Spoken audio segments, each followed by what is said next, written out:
A Father's Day celebration all around Citizens Bank Park was just what the Phillies, their families, and the faithful fans needed before leaving home for a 3-day getaway. The short excursion takes them back into interleague play and back to the Bronx, where the Pinstripes play host. Next.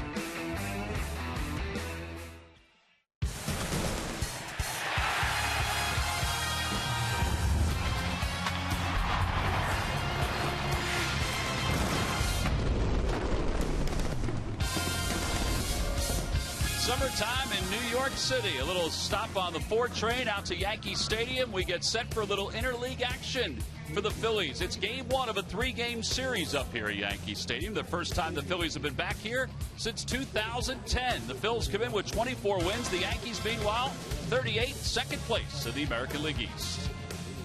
Hi, everybody. I'm Tom McCarthy, joined by Matt Stairs, back from Canada, back without a mullet. We were all hoping you'd come back with a mullet of some sorts. Give me about 4 or 5 months and I'll be there. All right, well, since the last time you were here, you haven't missed a whole lot offensively. Phillies offense was kind of dormant up until yesterday's Father's Day victory when the Phillies offense came to life. Well, yesterday I pulled over in Portland, Maine on the way here to New York, and I watched some of the game. And the whole year we've had opportunities to score some runs. It just haven't come up with that big hit. Yesterday we had first and third. Freddie Galvis in second inning, tried to bunt, backfired. Then the pitcher strikes out. But the big at-bat was Ben Revere walking. Then all of a sudden Hernandez comes up. And this is the at-bat that they need and they haven't had all year. It's a changeup from Milwaukee, drives it to right field for a huge 2-out RBI. But that's what they need right now. They need that big hit. Franco's been swinging the bat extremely well. He gets a changeup up in the zone, drives to the left field, scores Ben Revere. And then Ryan Howard falls, base hit the left field, beating the shift. And that's something that we haven't seen all year is these clutch hits, putting the ball in play, and making the defense play behind the pitcher, but really come up with that big hit. Yeah, it was nice to not talk about the lack of success for the Phillies with runners in scoring position because they were very successful yesterday. All right, so they get a chance to see the New York Yankees currently in second place in the American League East. And who would have thought the two guys that they really didn't expect too much from are the two guys that are leading the Yankees offensively? Well, yeah, you can see the numbers right here, A-Rod and Teixeira. Any numbers that I think that Alex Rodriguez puts up, it's a bonus. Coming off a year of suspension. But to me, Mark Teixeira is the guy. He's a switch hitter, plays tremendous first base. If he is not in the lineup, this team will not win. You can see the numbers, 18, 49, and 556 slugging percentage. And, of course, A-Rod hitting his 3,000th home run to right field, becoming the third Major League ball player to hit 3,000th hit on a home run. Derek Jeter and Wade Boggs are the other two. But really, you have to be careful with these two guys. Now, even though Teixeira's not playing tonight with a stiff neck, twice out of the last 4 games he's not playing, these guys are game changers. They can hit home runs when they need to, put up quicker numbers. These guys score a lot of runs early in the game, shut them down early. All right, we'll see if the Phillies can make it 2 in a row tonight. They begin a 3-game series up here in the Bronx against the New York Yankees. Kevin Correa making his 3rd start in a Phillies uniform. Michael Pineda, the starter for the Yankees. Lineups at first pitch when we return. Phillies baseball is brought to you by Citizens Bank. One deposit checking. Keeping things simple is helping you bank better. By Toyota. Where will Toyota take you? Visit buyattoyota.com to find out. Toyota, let's go places. By Xfinity, the official entertainment provider of the Philadelphia Phillies. And by Independence Blue Cross. Live fearless. Learn more at IBX.com.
tonight. A couple of night games, and the day game on Wednesday. Just a real quick 3-game road trip for the Phils. The Yankees have taken the field.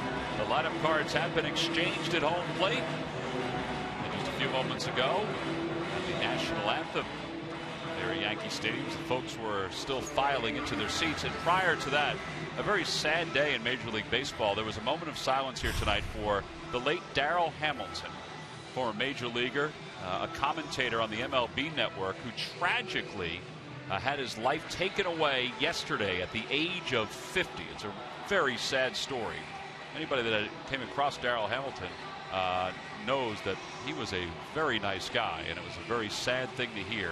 The Yankees did a very classic thing by having a moment of silence before the start of today's ball game. Let's take a look at the Phillies lineup. It's brought to you by Xfinity, the official entertainment provider of the Philadelphia Phillies. Leading it off in center field, Ben Revere, then Cesar Hernandez.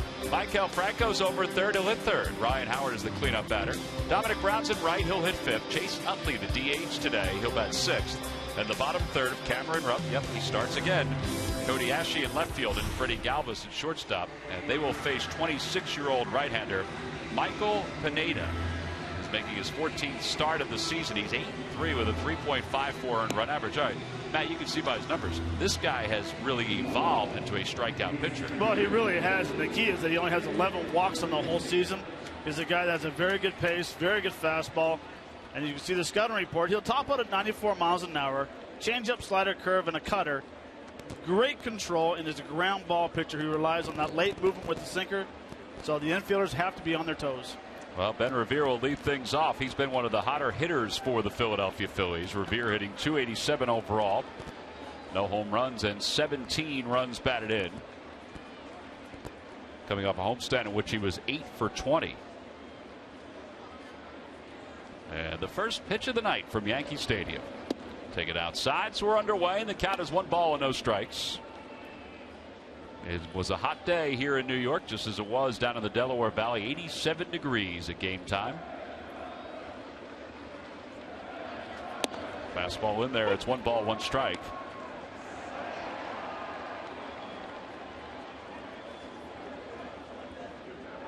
Pineda from San Cristobal, the Dominican Republic. 22 wins during his major league career. 1 All-Star game appearance. That's when he was with the Mariners.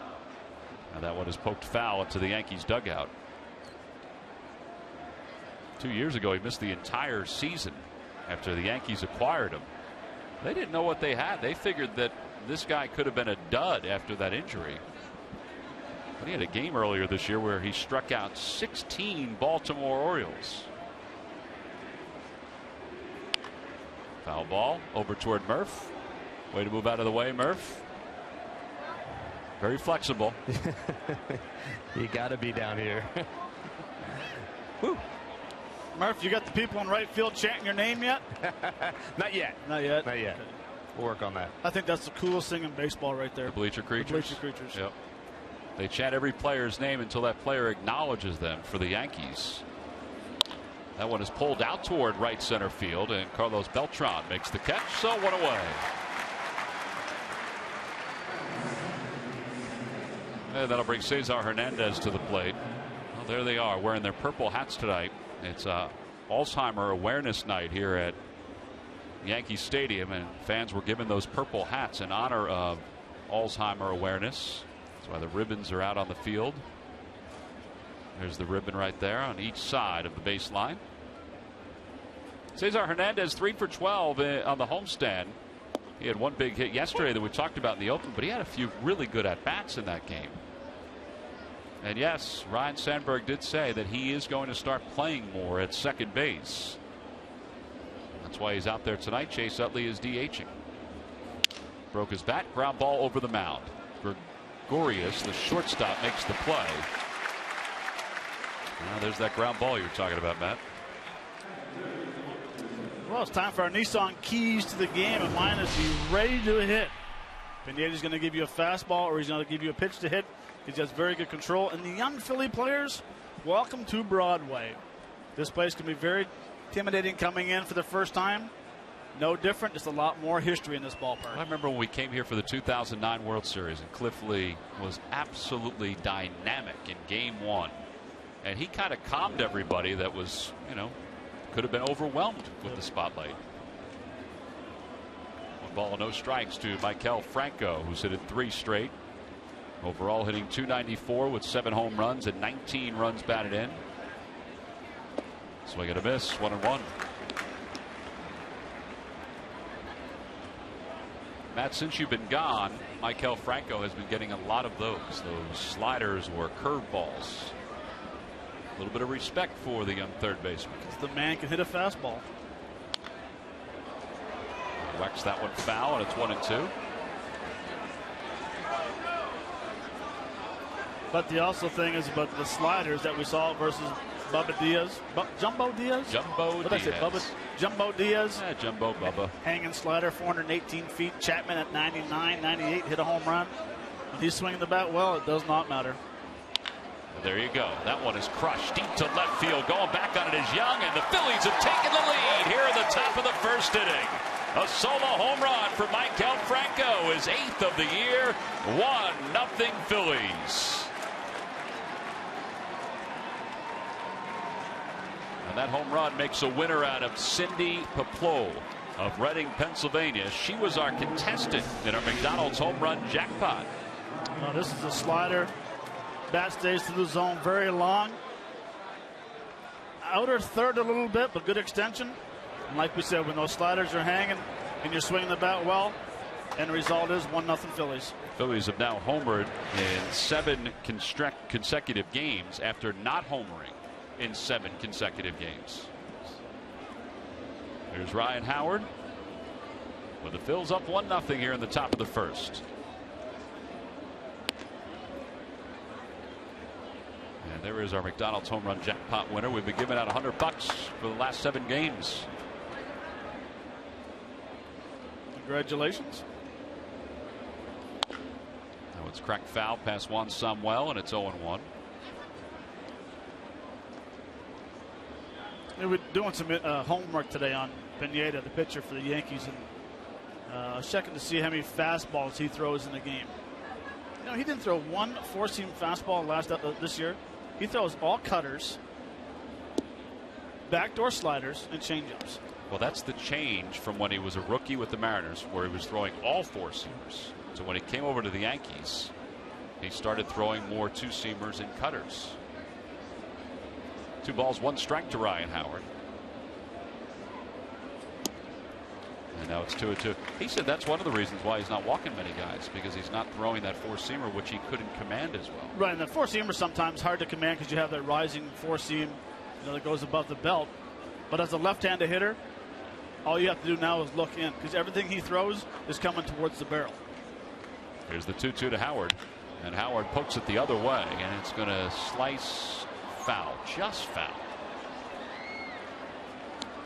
So as a left-handed hitter, the cutter, the slider is coming towards your barrel unless you can barrel it by your back foot. And as a right-handed hitter, now all you have to do is start thinking out over the plate, because the slider and the cutter is going to go away from you. Once again, the 2-2 pitch to Howard, and it's at foul. There you go. There's that cutter again, or slider.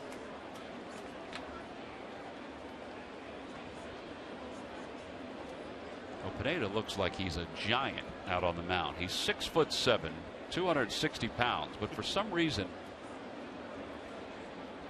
that mound makes him look even taller. I have no idea why.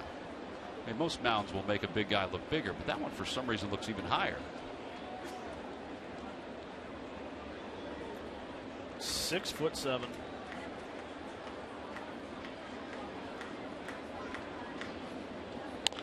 Howard again fouls it off. So this is a long at bat for Ryan. That was a 96-mile-an-hour pitch right there.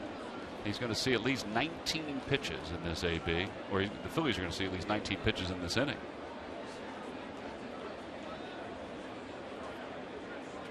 This will be pitch number 8 in this at bat.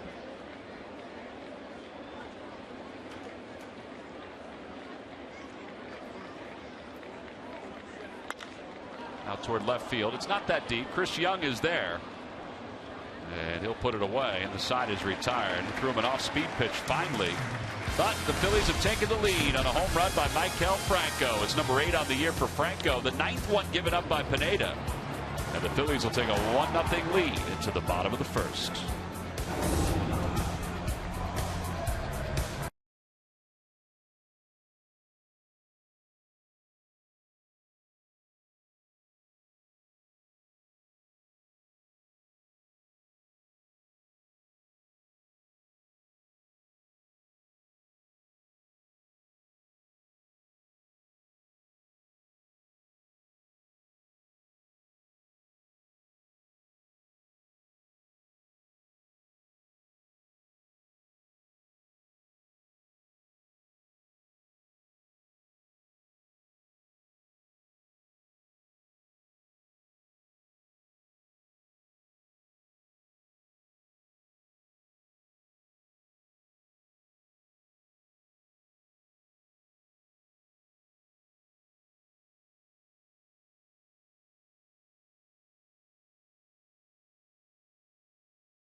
Yankees starting lineup for tonight. It's brought to you by Xfinity, the official entertainment provider of the Philadelphia Phillies. It'll be Gardner, Headley, and Rodriguez, followed by Brian McCann, Carlos Beltran, and Garrett Jones. D.D. Gregorius, the shortstop, at 7th. Chris Young, 8th.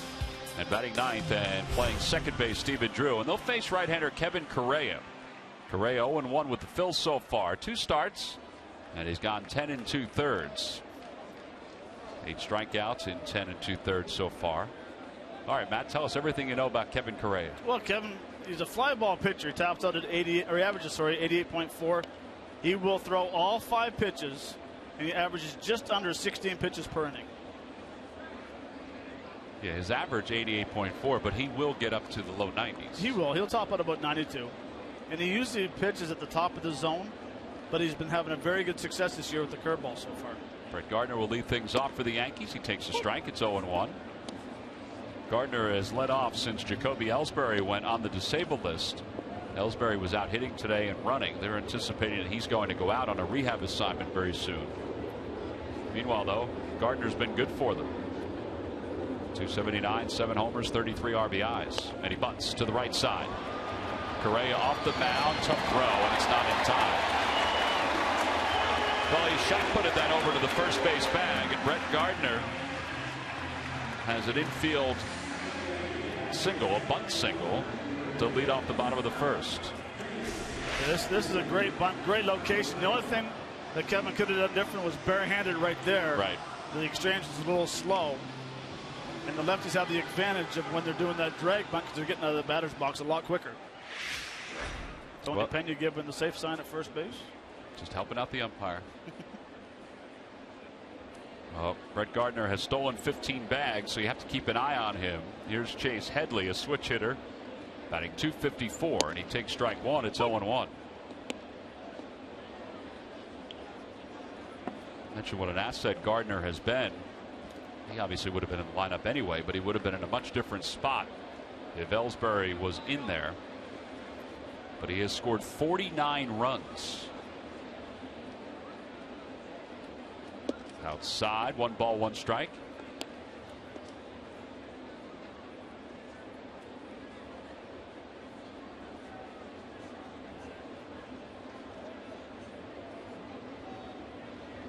Headley signed a lucrative contract this past offseason after the Yankees acquired him from the Padres last year. And he hits that one back toward the middle, a base hit.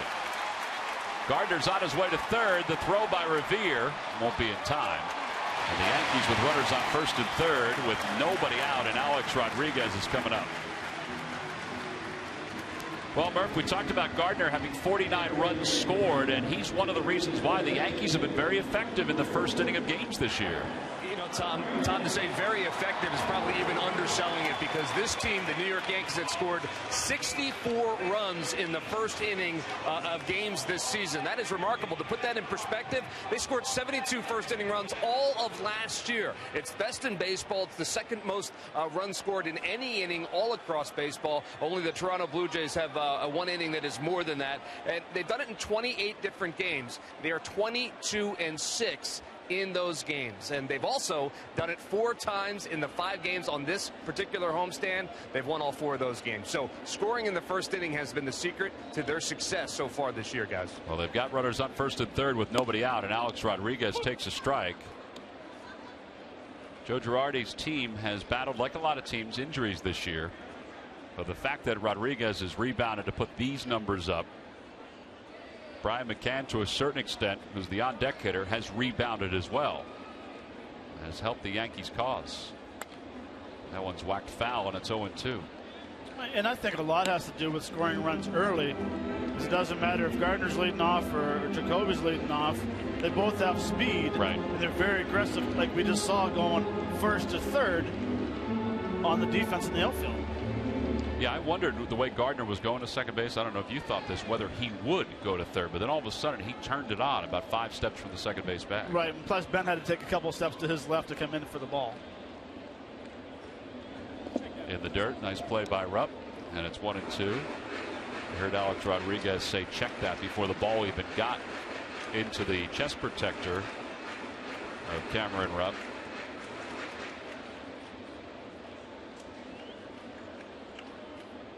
There's Gardner taking his lead off third. Headley leads off first. Phillies have the infield at double play depth of sorts.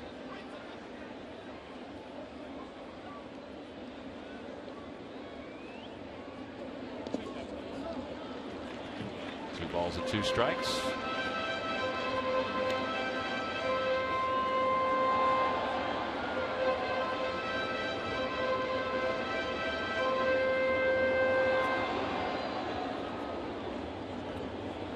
Gray looks a little out of sorts right now here in this first inning. Yeah, it does. And it's going to be interesting to see with the defensive alignment, with Hernandez playing closer to second bag. If a ball's hit right at him, is Freddie Galvis going to be able to get the shortstop on time? Great question. Swing and a miss. And A-Rod is down on strikes, 1 away.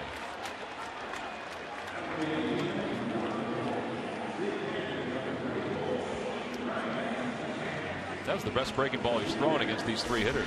Well, it is. The previous 2 pitches were on top of home plate. And that just has that downhill off speed with a changeup. Has A-Rod up front. Very nice pitch. Yeah, I thought that was a slider at first, but you're right. That was a changeup, and it was a good one. So now Brian McCann with runners on first and third. Now you can double up Brian McCann. He does not have speed at all. Poor catchers. Poor catchers. But this will be a tough one because Franco is the one closest to the bag at second. And a tapper foul. It's 0-1. I don't know if it's making a big deal out of nothing. I mean, Franco's not used to playing where he gets the throw at second base and then has to make the turn over to first. If for some reason the ball goes to him, he'll have to run it to the bag and then make the throw, which isn't a huge deal. Right. But it is a different angle for him. Sure is. That one's a rocket foul. Just foul.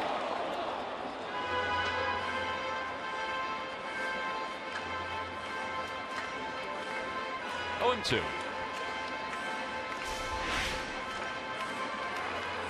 You went line. This is a rocket. That's some quick feet right there. Wow. Jeff Kellogg, the crew chief, is the first base umpire.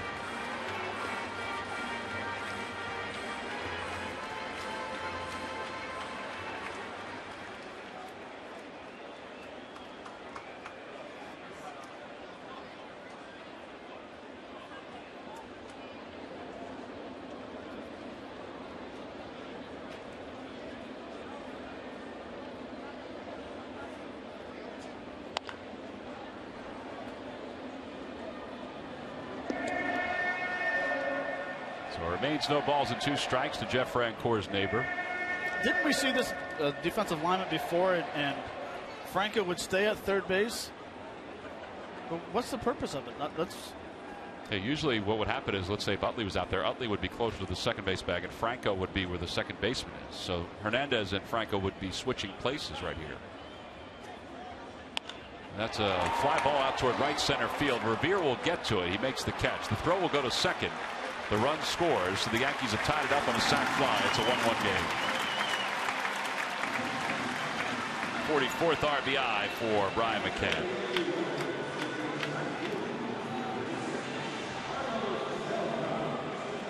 Boy, if he can get out of this by allowing just the one run, that is really managing a hot start for the Yanks offense. It would be good pitching for Correa.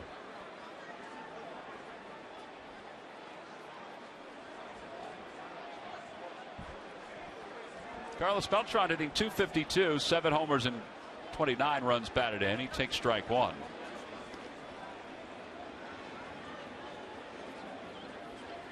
Correa looks like he's having a hard time getting loose.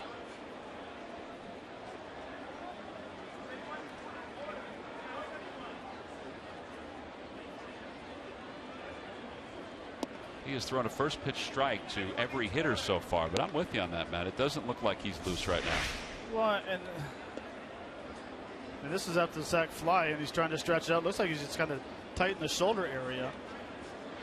And if you watch after every delivery, he kind of twirls his body around, and then he shakes his right shoulder, trying to get loose. Like right there, he's trying to get it loose a little bit.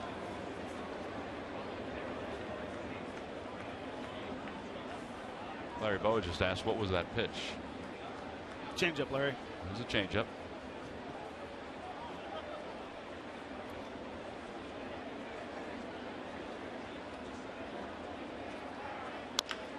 Beltran hits it over to first, backhanded in foul territory by Howard, and it's 2 balls and 2 strikes.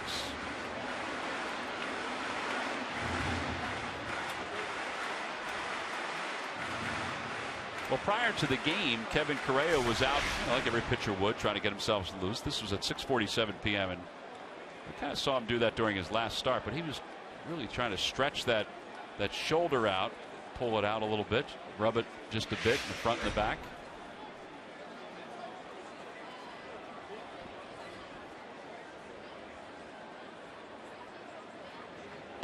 Outside, 3-2.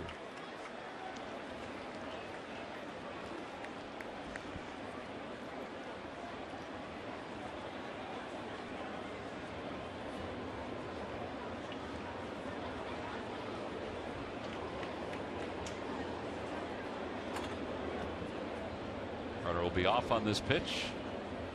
There goes Headley. Fly ball left field.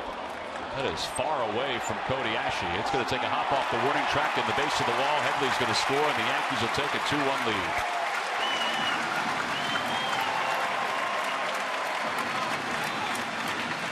RBI double for Beltran. It's his 15th of the year.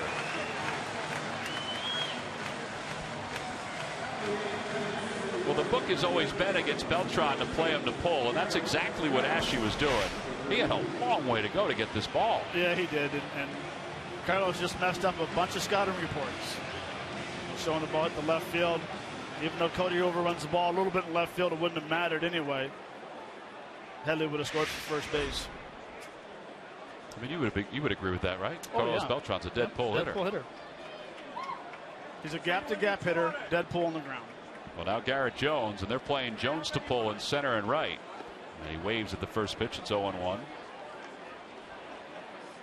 Garrett Jones playing first base tonight for Mark Teixeira, who has a stiff neck.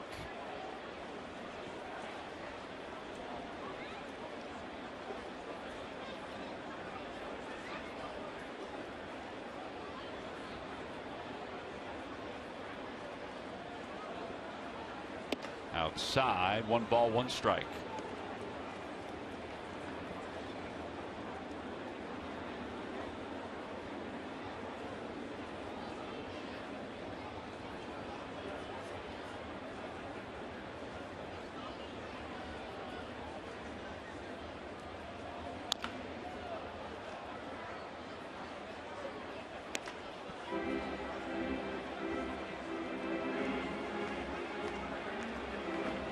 Yankees picked up Garrett Jones from the Miami Marlins this past offseason with Nate Eovaldi. And the Martin Prado trade. He's hitting .224 this year with 3 homers and 10 runs batted in. See the alignment on the infield with him. 3 infielders on the right side. And he lays off. It's 2-2. Today's game is also available in Spanish. Just use the SAP button on your television or change the language through the menu on your cable box. Angel and Bill are in the house calling tonight's game.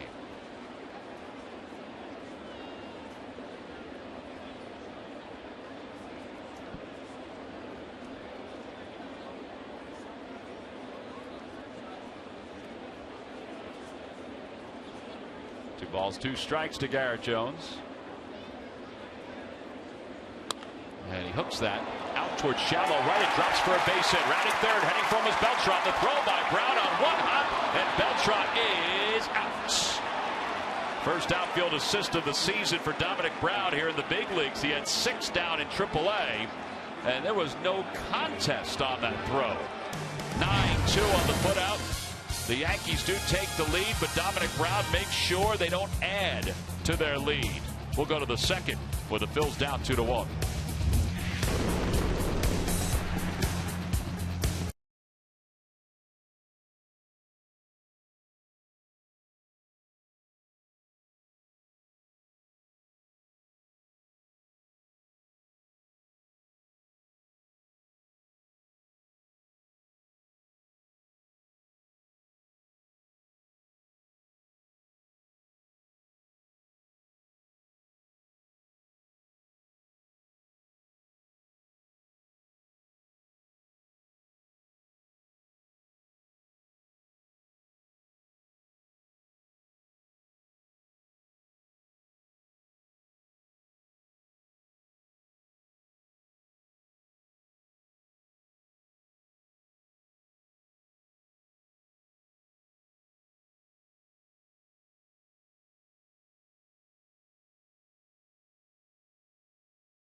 Take place after the Phils games against the Brewers on the 1st of July and the 2nd of July.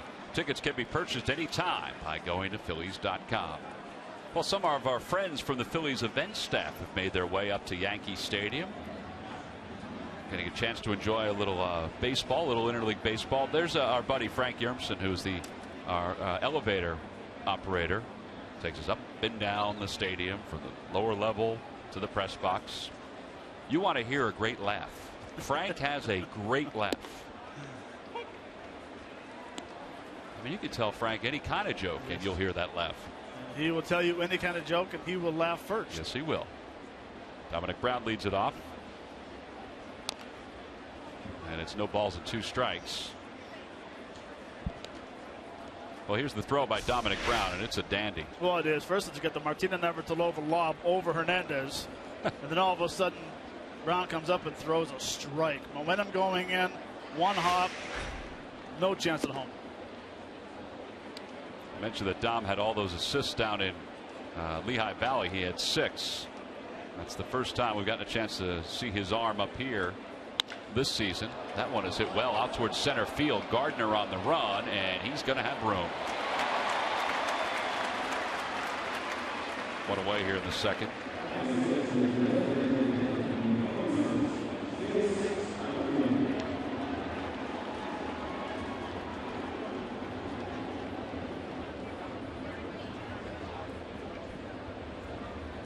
Not a bad thing. No, I'm sorry, Tom. That's not a bad swing right there. He just missed He clipped it just a little bit by not squaring up 100%.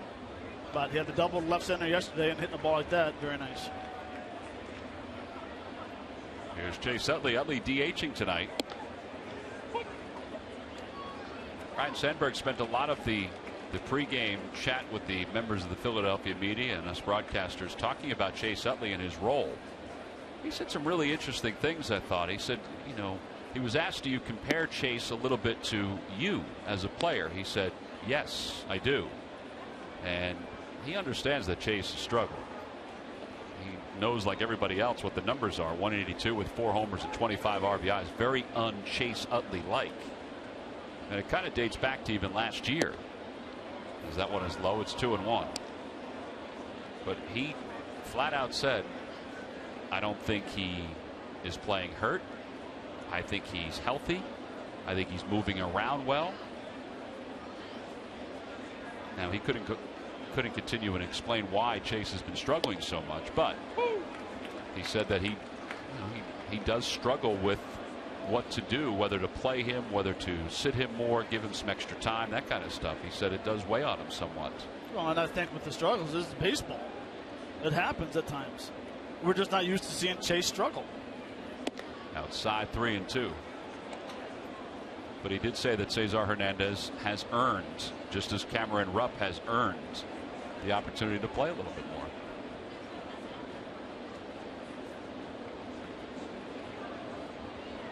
3 balls, 2 strikes to Utley. And Utley taps it over the mound. Gregorius behind the bag.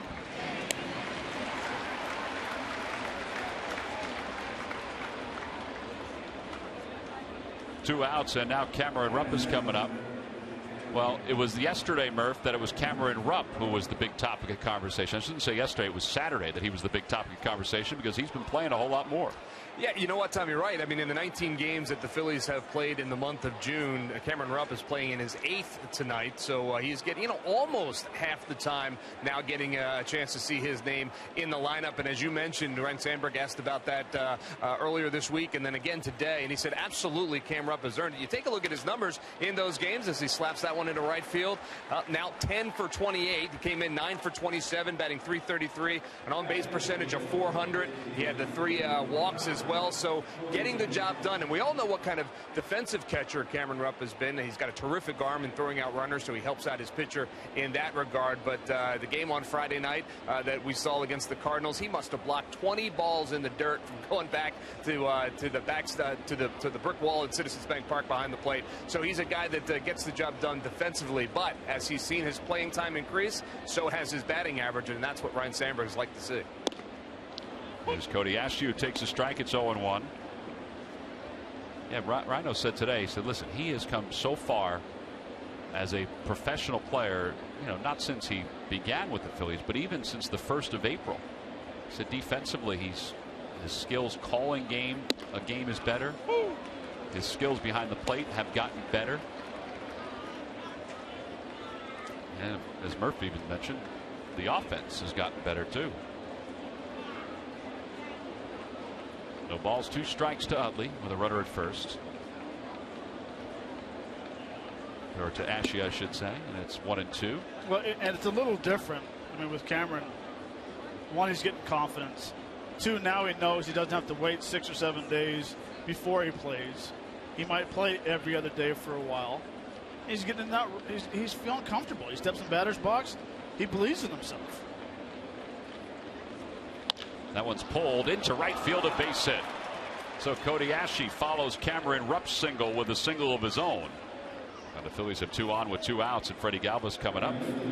During the 2015 season, Turkey Hill, the official ice cream of the Phillies, will contribute $100 for each Phillies victory and 5 cents for each carton of Phillies Grand Slam ice cream, sold to support the Phillies youth baseball and softball programs. Yeah, and the last thing I'll say with Cameron is that when you're playing 1 every 6 or 7 days, you feel like you have to do so much on that day. And sometimes I might squeeze the ball and throw it away in center field, or they squeeze the bat a little tighter, thinking they have to hit that big home run just to impress people. Now he's nice and relaxed. He has a smile on his face the majority of the time. And that's why he's doing well. All right, I'm done. Yeah, but he has 2 or 3 more at bats. You're going to be able to say something else. Yeah, I won a few minutes. Freddie Galvis the batter, and Galvis takes low, 1-0.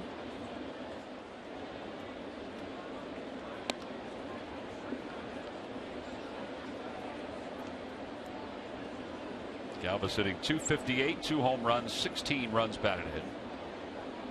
By the way, the bunt you talked about in the open, yes, from Freddie yesterday, he was on his own with that. He was not given a sign. That's where Cody Ashley was thrown out at the plate. Up high, 2-0.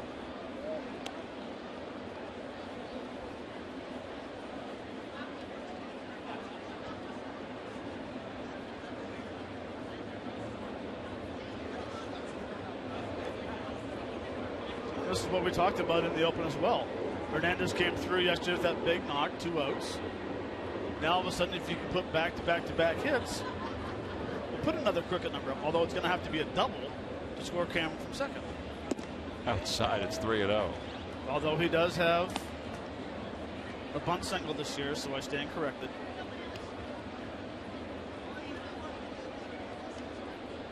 Joe Girardi, the manager of the Yankees.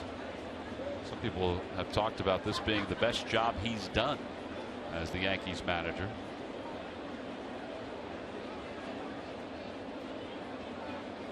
By far the most moves he has made. They're a game back behind the Tampa Bay Rays.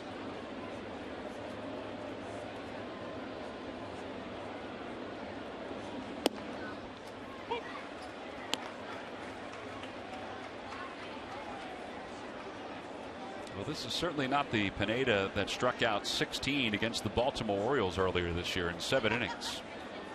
38 pitches so far. It's 3 balls and 1 strike to Freddie Galvis with runners on first and second. And Freddie chops it foul, so the runners will be off on this next one.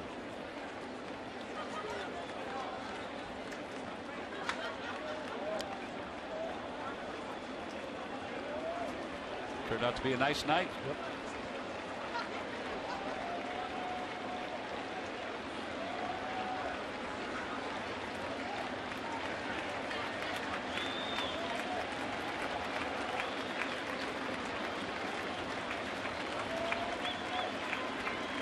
Runners go.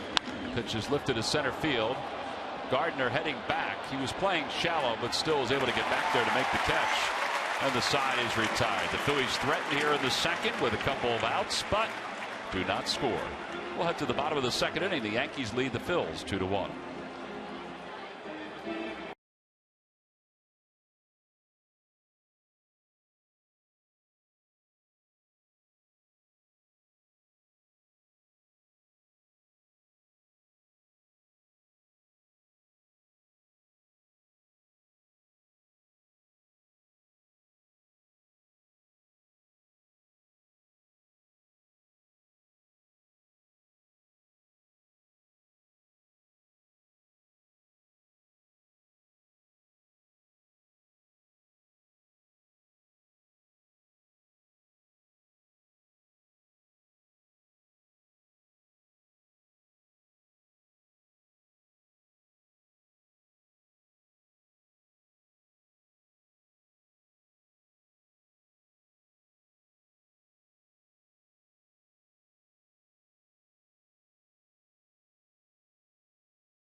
Then watch as the Philly Tough debate escalates on Breakfast on Broad tomorrow morning from 6 until 8 on the Comcast Network. Of course, with the NBA draft getting closer and closer, they'll talk about that tomorrow on Breakfast on Broad, so you might want to tune in, see who the Sixers might pick with the number 3 pick overall.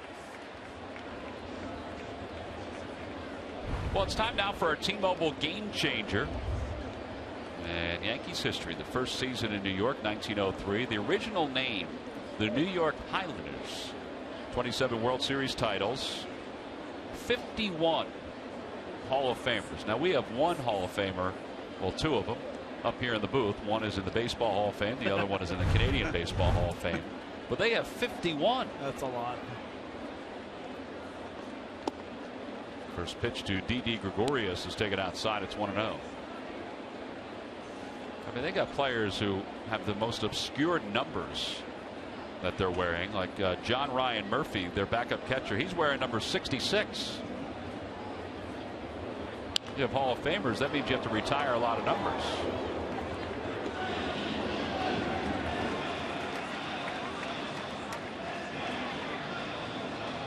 Number 2 will be on that list next. Has to be, right? Oh, my Lord, it has to. Derek Jeter's number 2. It's a no-brainer.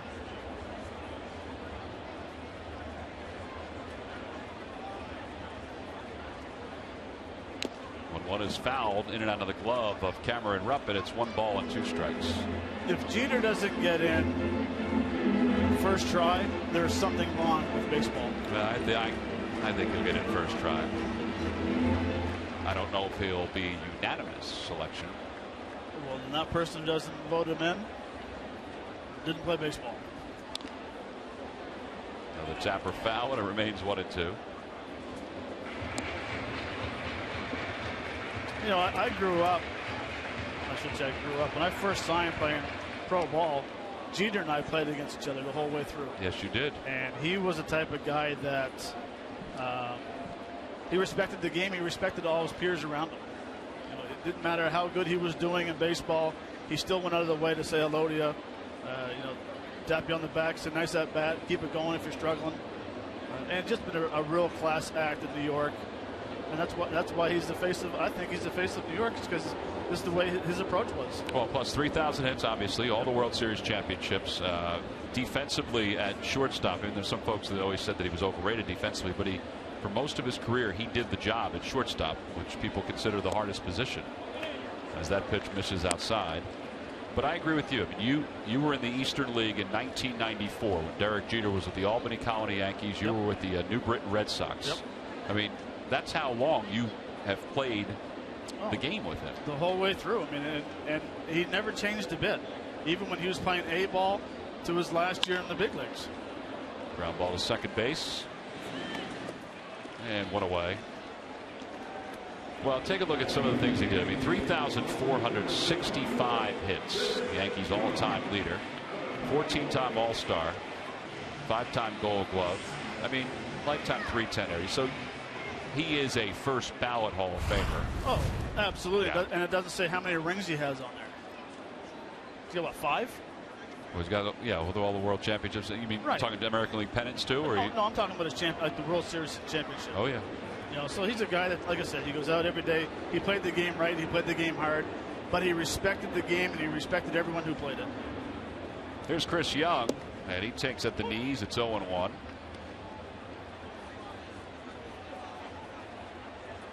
Phillies will play Young to pull. 27-time world champions.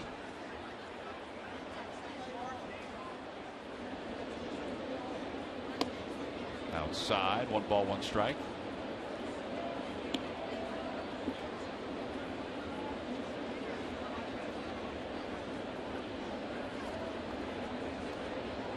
Not a bad pickup, Chris Young. 8 home runs, 18 RBIs. He will strike out a lot. The Yankees basically picked him up to be a 4th outfielder or 5th outfielder. Fly ball to left field. It's not that deep. Playable for Ashe.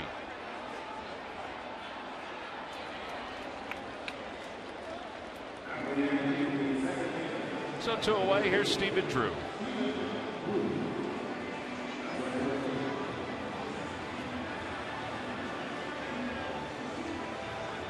I think this was one of the oddest signings in the offseason by any team. But he has hit 11 home runs. He's hitting only $188. They didn't feel like they had anybody to play second base, so they decided to sign Drew. They had him last year. Yep, they did. Ashley again. Cody's been busy out there in this inning. He has 2 of the putouts, and the Yankees go down 1-2-3 here in the bottom of the second. Well, a nice bounce back inning for Kevin Correa. Looks like he's loosened up a bit. We'll go to the third at the top of the order.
The information, and please submit your answer on the subject line.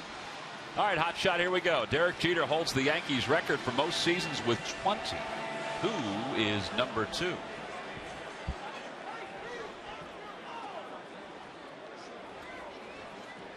Got an idea with that one? Yes. You do, huh? Yep. I guess that time away really didn't hurt your trivia knowledge. You may have picked up more answers because you were with Fergie Jenkins and guys like that. George Bell. George Bell. Felipe Alou. What a great man he is. Here's Ben Revere to lead it off. Takes off the outside corner. Now, was the entire Alou family in St. Mary's? No. His wife, who's from Quebec. Okay. And his daughter, one of his daughters, one of his sons. Revere fights it off. It goes foul. And it's 1 ball and 1 strike. Yeah, Matty wasn't there. Jesus wasn't there. His 2 brothers. Right. Which I found was amazing. Those 3 guys were the outfielders at one time. They played the exact same time. The same team. That's impressive. I guess they knew where everybody was going to be. There's the 1-1 pitch to Revere. On the outside corner, 1-2. What about Moises? Was Moises there? Moises was not there. He was, I don't know, they said where he was and I forget. Revere fly to right his first time up. And that one's off the end of the bat to center. It's not deep, and Gardner's not going to be able to get there. So Ben Revere with another base hit. That's his 27th here in the month of June.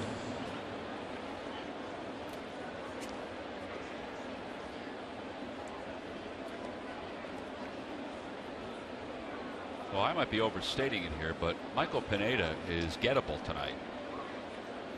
No, you're about 100%, maybe 99%. Because he could settle in at some point. Exactly. Your number 1 guys, they can all of a sudden kick it in. And CC Sabathia is their number 1 guy, but maybe in stature, but this guy's got better stuff. Yes. He will not be a free agent until 2018.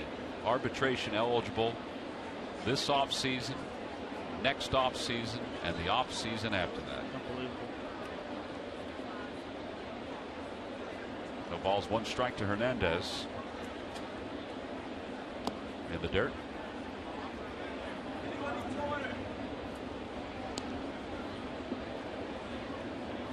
And that last pitch right there is the pitch that the Yankees have absolutely fell in love with, his changeup. He's worked very hard this spring training on his changeup. Lig is hitting $170 versus his changeup. That's only the second time he's thrown a changeup today. Runner goes, pitches a strike. The throw by McCann is high, and Revere is safe at second base. Man, he almost slid off the bag again. He is safe at second, his 18th stolen base of the season.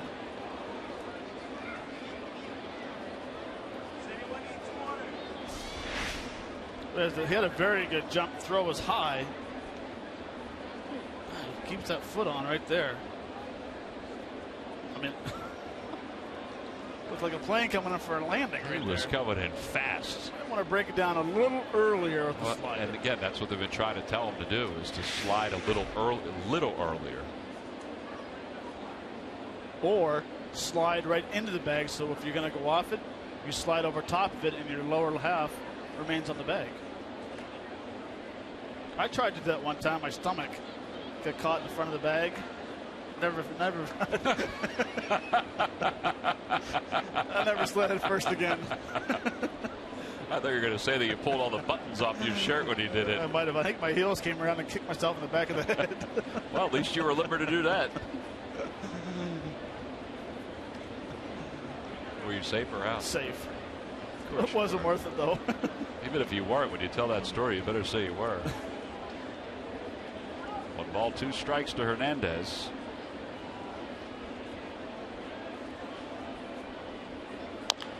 And Hernandez tops that one foul.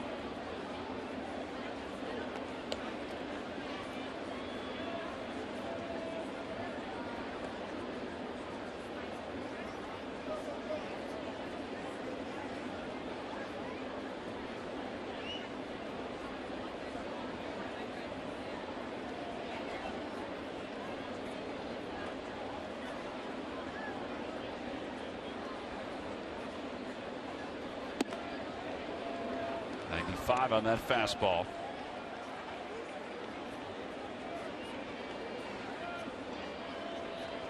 2-2 to Hernandez.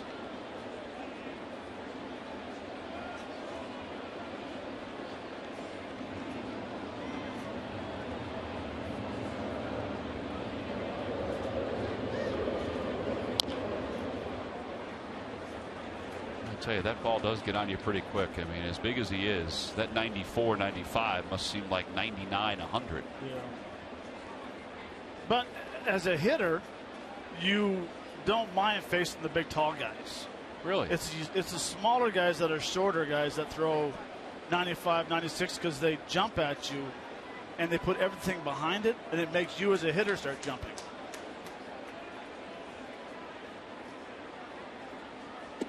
I would not have thought that, but now that you mention it, I guess it kind of distracts you a little bit. You're watching this little guy put every bit of might behind a pitch, and you're like, where's it coming from? Well, and I don't know if you remember, Richie Lewis was a guy from Miami who signed big for the Montreal Expos, and he was my size. He was a 5 foot, and he was a guy that jumped, and he had so many people jumping as a hitter. Just for some reason, when you're facing a tall pitcher, you kind of calm down a little bit. You take the body motion out of it and use your hands. 3-2 pitch. Outside, ball 4. It's only the 12th walk of the season for Pineda. But it puts runners on first and second for Michael Franco. Michael is bringing the lumber. Brought to you by Yellowwood brand pressure treated pie. And this was his last at bat. This is the first inning. Gets a slider. Doesn't slide a whole lot. If it's the left field over there, this bug's for you sign. Well, that home run was his 8th of the year. He's hit in 4 straight. His average is creeping closer to 300. A base hit here, and the Phils should tie the game up.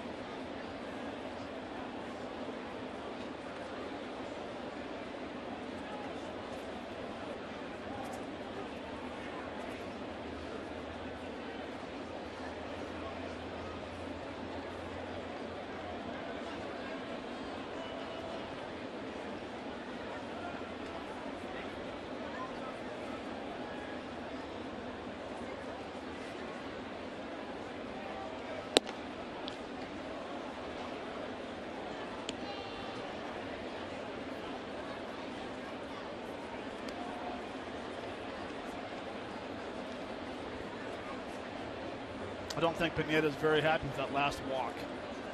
That last pitch with their 95 kind of pulled it a little bit. You can just tell he's out of sync a little bit as well on the mound.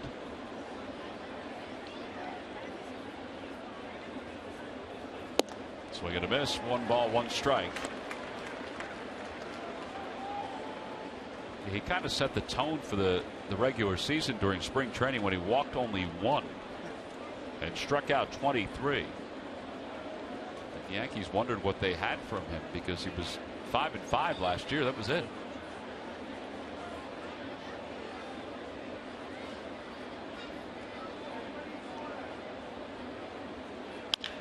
Chopper toward the hole. Gregorius has it, throws to, fakes the throw to third. That was his only play, he thought. And it'll be an infield hit for Franco, and the Phillies had the bases loaded.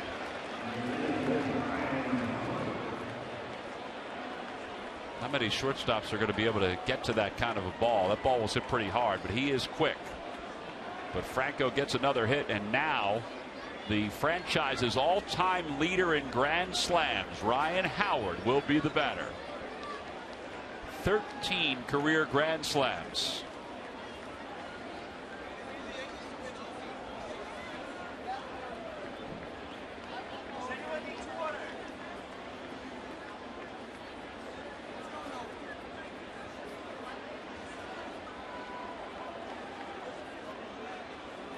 Let's see if Ryan can have another good at bat like his first at bat, even though he didn't get a hit. Fouled off some pretty good pitches and flew it to deep left field on a changeup. Yeah, that was an 8-pitch at bat. They take a fly ball here. Get a run home. I'd take a ball off the Toyota sign in right center. Swing and a miss. Well, the ball does fly out of this ballpark. Combined, the two teams that play average just under 3 home runs per game. Now that hasn't helped the Phillies, though. The trips to Cincinnati, the trip to Baltimore. No balls, 1 strike to Ryan Howard. Lays off, it's 1-1. You can salivate at this ballpark, Matt, and you as a left-hander, I'm sure, feel the same way. 314 down the right field line. And it doesn't get much deeper as it juts out toward the Yankees bullpen. It is a good, I'm going to rephrase it, it's a very good place to hit if you're a pull left-handed hitter, or a very good right-handed hitter with opposite field power.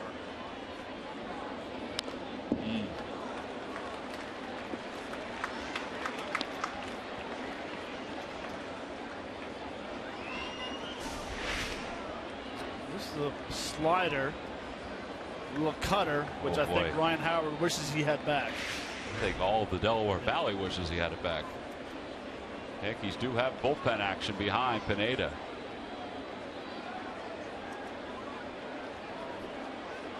One ball, 2 strikes, nobody out, bases loaded here in the top of the 3rd.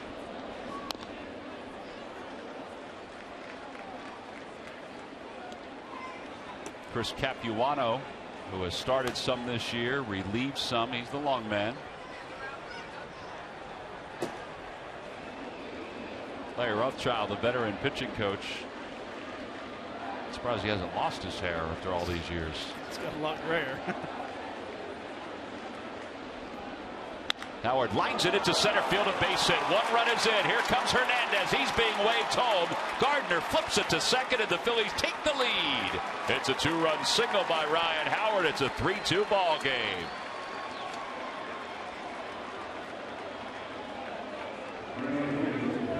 .36 RBIs now for Howard.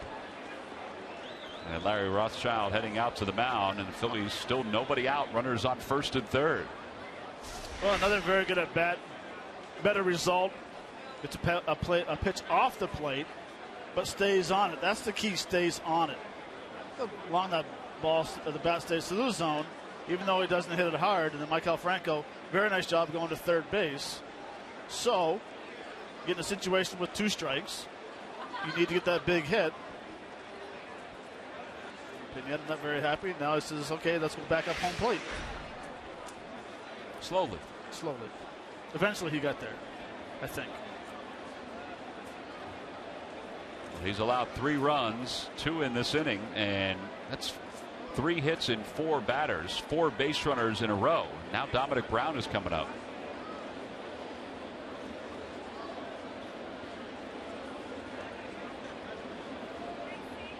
Now Dominic sent one to the warning track at center field his first time up.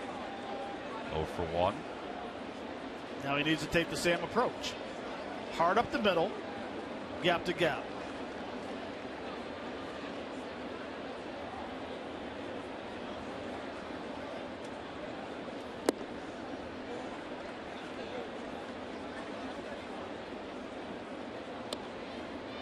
Depending on what happens with this batter, this could be his last hitter.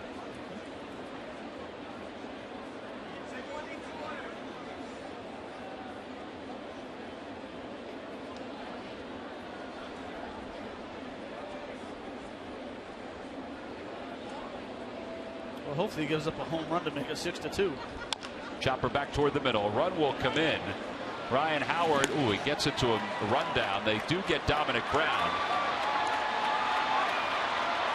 And Gregorius tags out Ryan Howard, so it's 4-2. Phillies on top. Well, the big man did the best he could.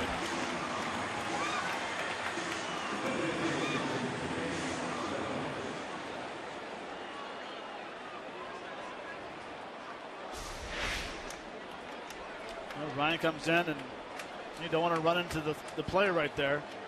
Now in that situation, you know, you're pretty much done because you're going to be caught in a rundown. You know, unless Ryan Howard has that speed to get out of it. Now with 1 out, that's the perfect time where you just stop, drop, and roll. Avoid the tag. But good effort. Utley lifts it to left field. Moving back on it is Chris Young. And the side is retired. But the Phillies do get 3 in the inning. They do so with 3 base hits. They wind up not leaving anybody. Kevin Correa will have a 2-run lead when we return.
Double the lovin' at McDonald's with a double cheeseburger and small fry for just $2.50.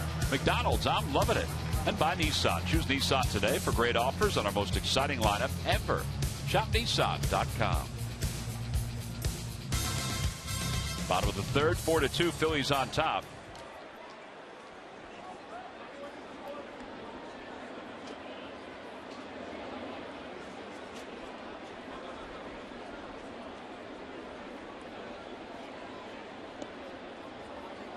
Kevin Correa will face Brett Gardner, Chase Headley, Alex Rodriguez, the top of the order for the New York Yankees. Phillies now with 4 runs on 6 hits.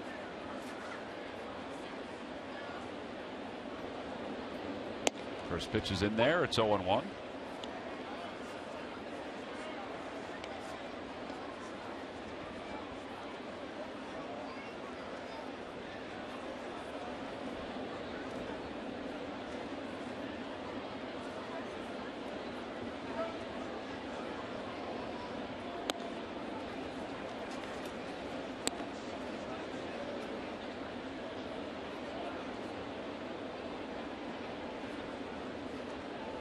Gardner bunted his way on his first time up and eventually came around and score one of the 2 runs in the first inning for the Yankees.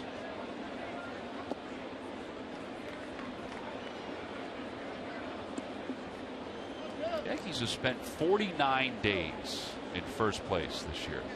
Now they're currently in second behind the Tampa Bay Rays. Their largest lead was 4 games.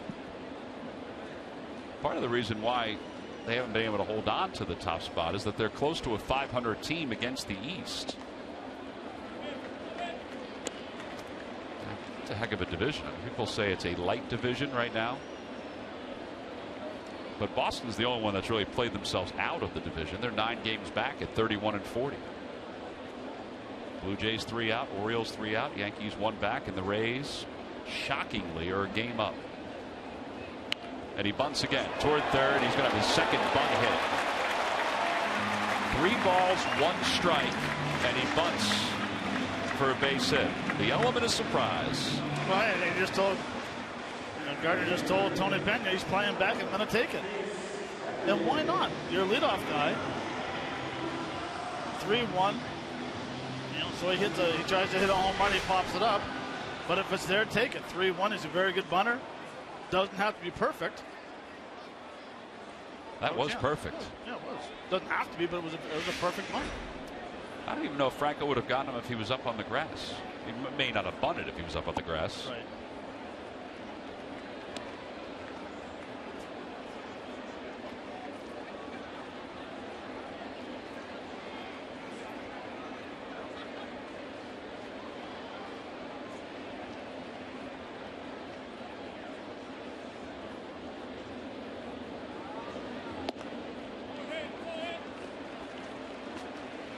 Little meeting between Cameron Rupp and Kevin Correa.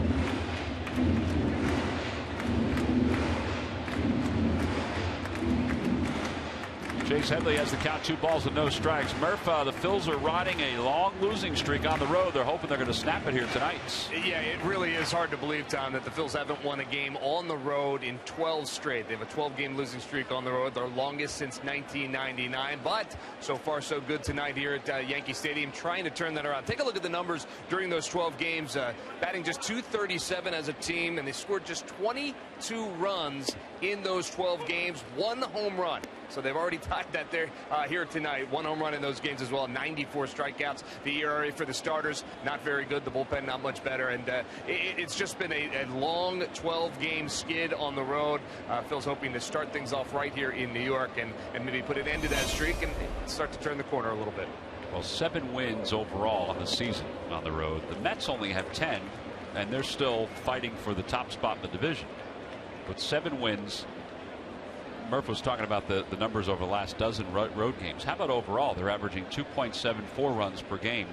It's the worst mark runs per game since the 1981 Cubs. Headley lifts it right side. Hernandez under it.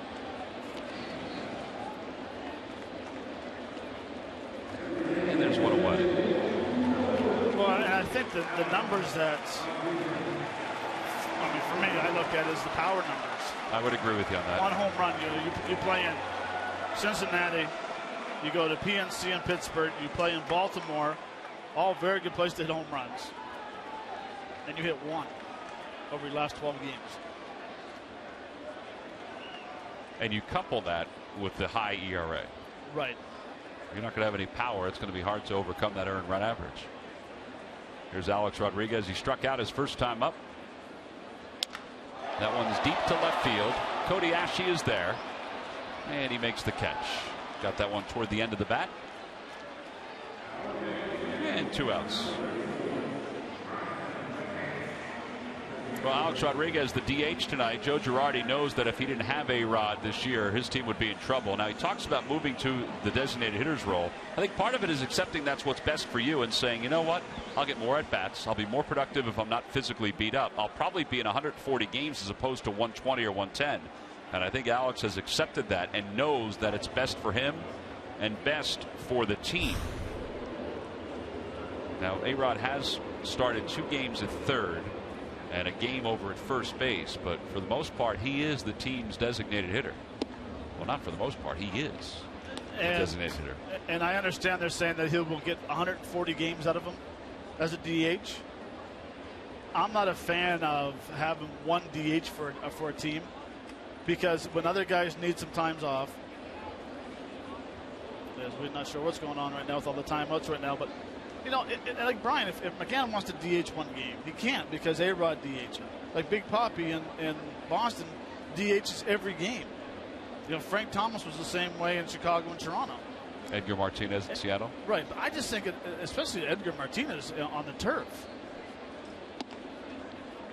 When I went to Toronto and after we let Frank Thomas go, they said, you're going to be the everyday DH. I said, I don't want to be the everyday DH. If I can't DH that game, I don't want to play, because it gives Vernon Wells or Overbay or Troy Gloss an opportunity to get off their feet and let them have 4 or 5 at-bats to just think about hitting. And that's where I think it's so important that throughout a team, you have a guy, and A-Rod should play more games at first base. He should play a couple more games at third. It just gives guys days off on the field, but they can still hit.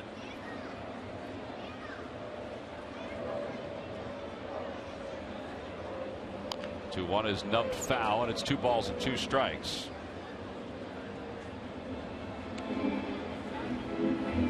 Well, when they face the National League teams, which they will have to do, and they already have, the National League cities, if they want his bat alive, he's going to have to play third base and first base. And I think it's important, too, with Mark Teixeira staying healthy. If he's not healthy, this team's not going very far, the Yankees. The numbers he's put up so far this year, now all of a sudden you put A-Rod at first base for a couple games in a row, Teixeira can DH. Gardner was dancing off first, so Correa just stepped off.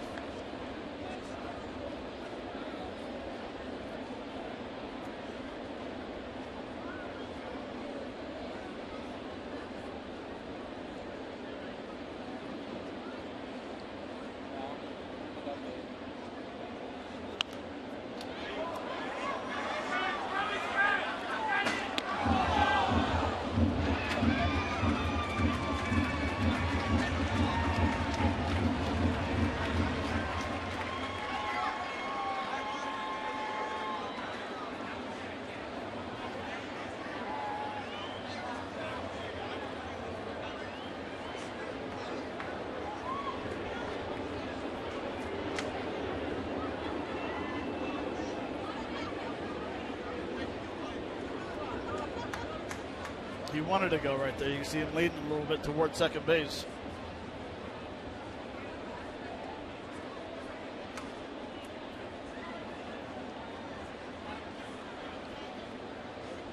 Outside 3-2. Well, now he will be off. 3 balls, 2 strikes, 2 outs. Brian McCann, who during the course of his career has been a Philly killer when he was with the Atlanta Braves. To be honest with you, I never thought I'd see him with another team other than the Atlanta Braves. I agree. Howard plays behind Gardner at first. He goes, and the pitch is in the dirt.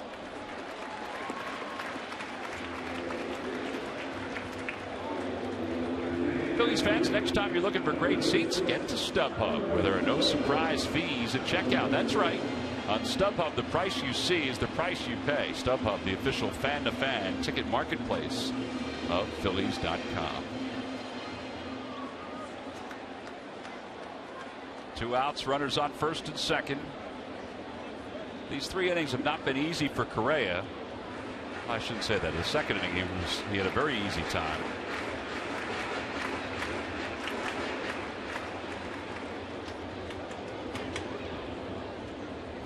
But in the first and here in the third, it's taken him some pitches to get through it.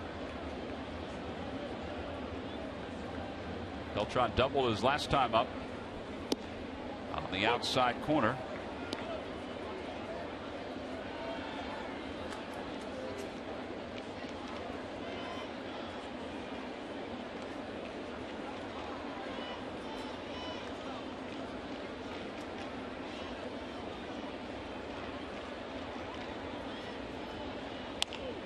And 2.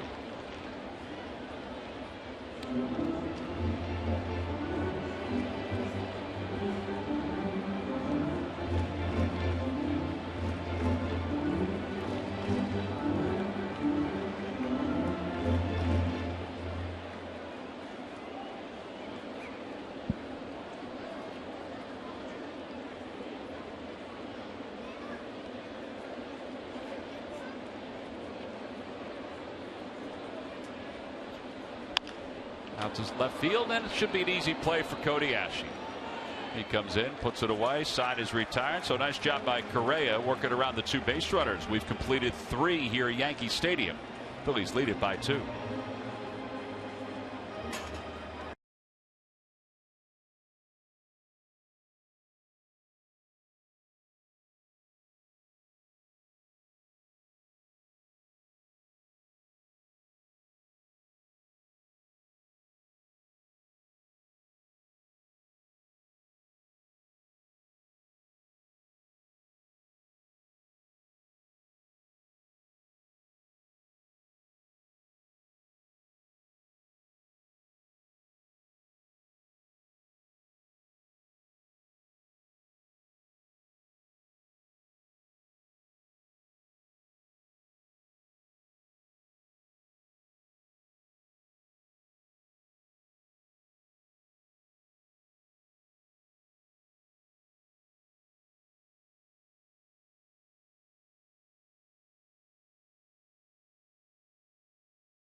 Park. All fans 14 and under will receive the Fanatic alternate style jersey. Compliments of Pico.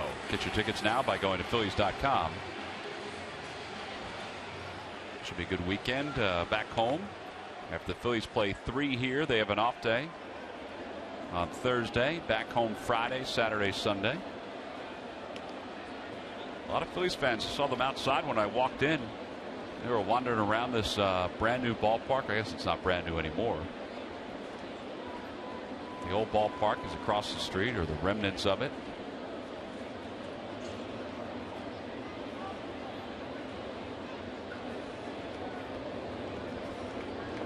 We go to the top of the 4th inning. Cameron Rupp swinging at the first pitch again, and it gets under the glove of Gregorius. And he's 2 for 2.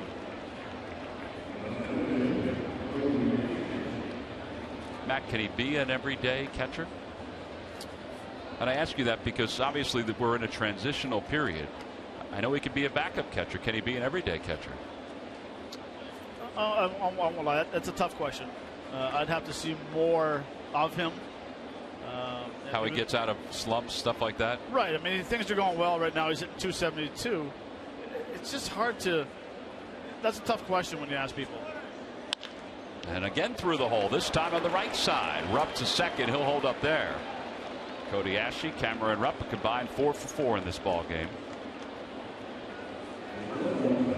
You know, you asked me second or third time around the league that I give you a better answer. We always talk about it's a game of adjustments. And he's got 2 hits on 2 fastballs. So now what happens? All of a sudden you go around and they start throwing them, the curveball. But defensively, yes.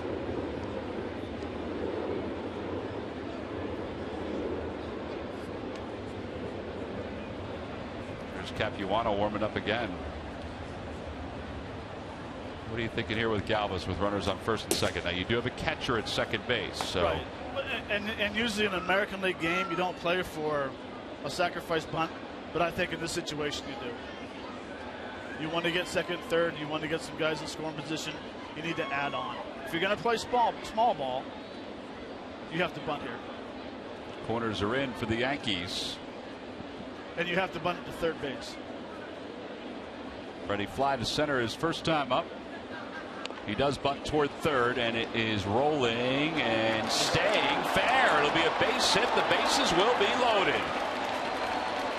How about the last moment it rolled off the grass and just stopped in the dirt?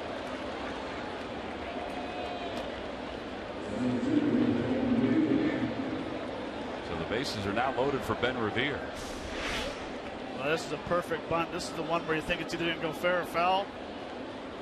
You can see right there, it just kicks off the grass and stays on the dirt. Wow. Perfect bunt.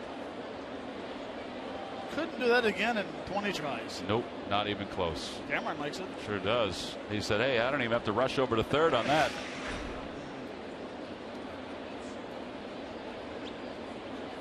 A lot of good things happen when you play small ball. You do your job. You get the bunt down. There, you're rewarded for a base hit. Well, the corners are in with the bases loaded. Ben Revere is up.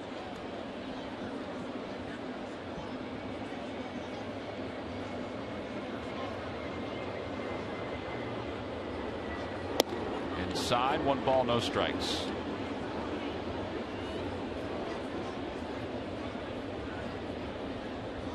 Ben Revere singled his last time and scored a run. Flied out to right field the time before.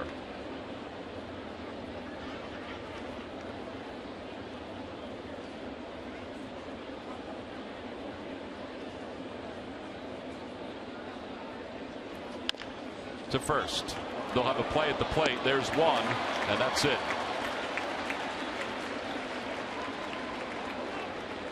Putout goes 3-2 at the plate. Bases remain loaded for Cesar Hernandez. Well, thankfully there was nobody covering first, and thankfully Ben Revere is a quick runner. Otherwise that would have been trouble.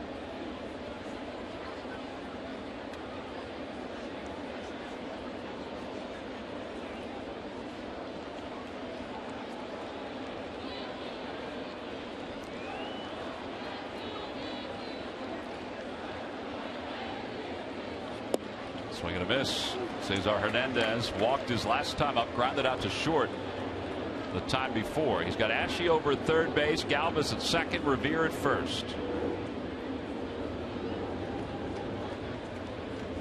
Came up with a clutch hit yesterday. And now he's down 0-2. Pineda's gone away from the fastball with these first 2 pitches. Which is somewhat surprising because the easiest ball to hit in the air is an off-speed pitch. But you definitely have to think about getting the ball up here in the zone and doing whatever it takes to get a ball in the outfield.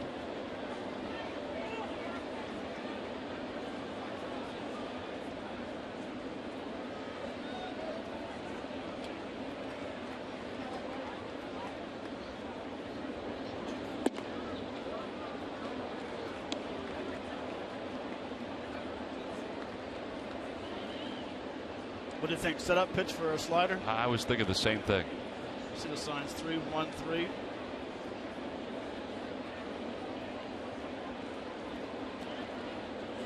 And a line drive into right field, a base hit. 1 run is in. Rounding third is Galvis. He'll score. Revere's to third, and he's being held there.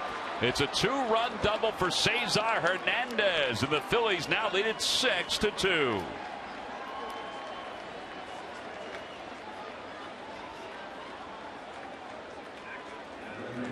He had a big base hit yesterday. He gets another big one here today for the Phillies. Well, and this one's nice because it's a slider up in the zone. Nice, easy swing. That ball was loud, by the way. Hit hard down the right field corner. Good adjustment. First 2 sliders are down in the zone. Hit a mistake, made him pay. Well, and a great decision by Pete Mackanin. He was waiting, and finally put the stop sign up to slow up Revere because Revere would have been out at the plate. So 2 in scoring position, 1 man down. Franco is up. He has 2 hits tonight. The infield now creeps in with the Phillies up 6-2. Phillies have 10 hits in the first 4 innings. And a slider high. It's 1-0. 10 hits allowed by Pineda. Ties his season high.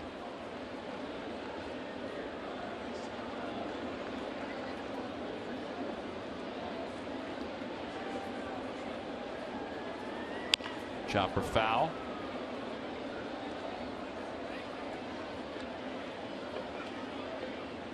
I like it. They're being aggressive, too. They're going on contact. Ben had a good jump right there, even though the ball's hit over his head. Realizing that Ryan Howard's numbers haven't been great lately versus left-handers. Very good chance Pineda's last hitter right here.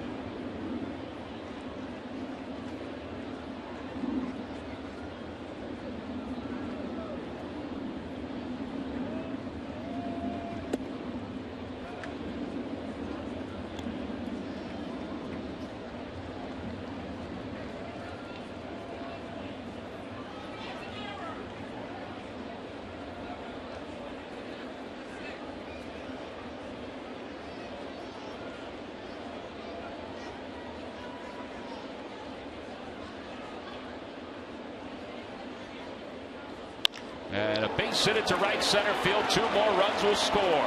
Franco is 3 for 3, and the Phillies lead it 8-2.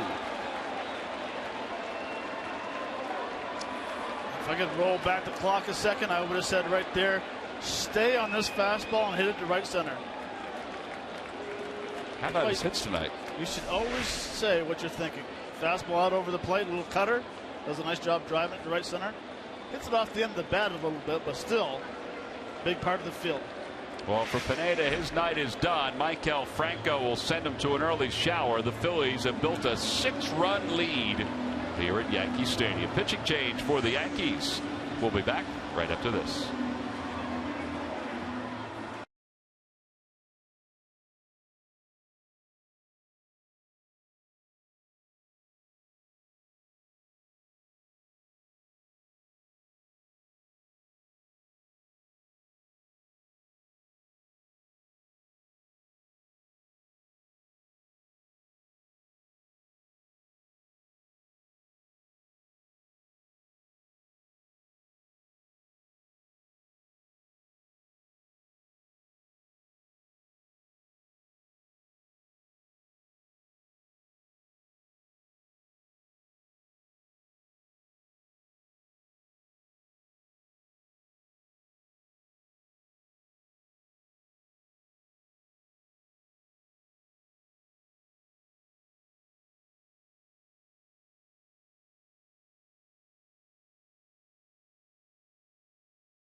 Providing amazingly low prices on kitchen disposables, consumables, small wares, and so much more from your new restaurant partner, Who But WB Mason. Well, a stunning turn of events for the Phillies offense. They have 8 runs and 11 hits, and we're still in the top of the 4th inning. They've sent Michael Pineda to the showers. Here's Chris Capuano, the veteran. A 5.14 ERA, 8 games before this one, 3 starts. And he'll come on to face Ryan Howard and Dominic Brown. Chase Utley's after Brown. Franco's over at first.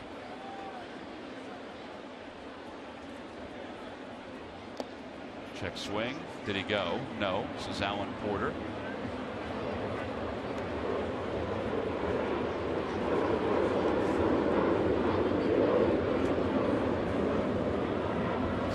Numbers against Capuano.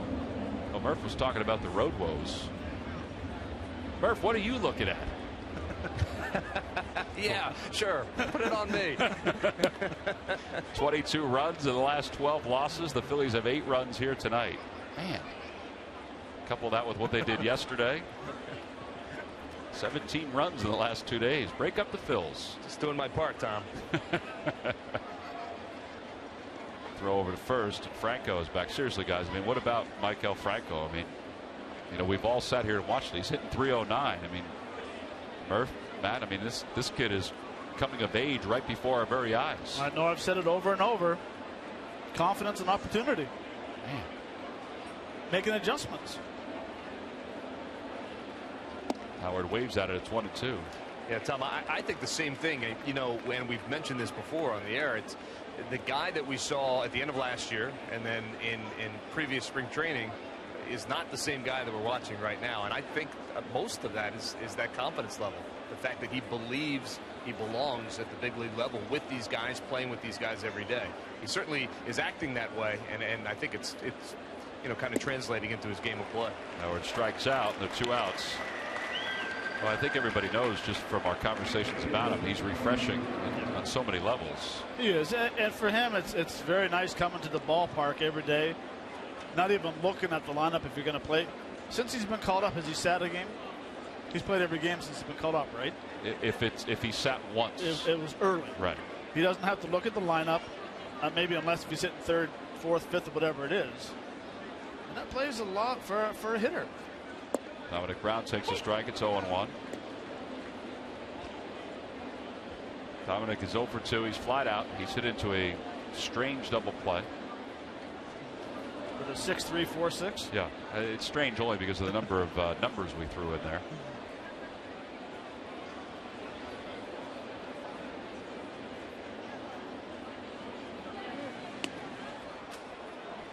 I do believe that Maikel may have been fooled by that move by Capuano. Does get back though.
Out in front of the plate, Capuano is up with it, and in time to get Brown. Side is retired, but of course the damage certainly done. Big base hit by Cesar Hernandez. This is a 2-run double that broke it open in this inning, and then topped off by Maikel Franco with his 3rd RBI of the night. Phillies on top 8-2 as we go to the bottom of the 4th.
provider of the Philadelphia Phillies, and by the Quality Plus Ford stores.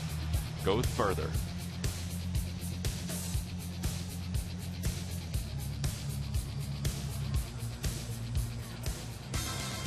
Bottom of the fourth inning, Phillies up 8-2. Garrett Jones, Didi Gregorius, and Chris Young. First pitch to Jones is taken low. It's 1 ball and no strikes. All right, Kevin Correa, it's time to chomp on some innings here. Shutdown inning is what we want right now.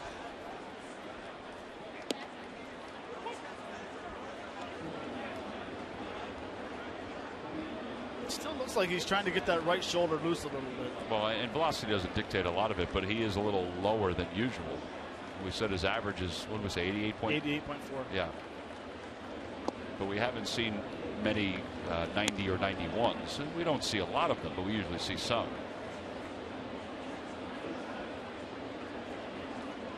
Two and one.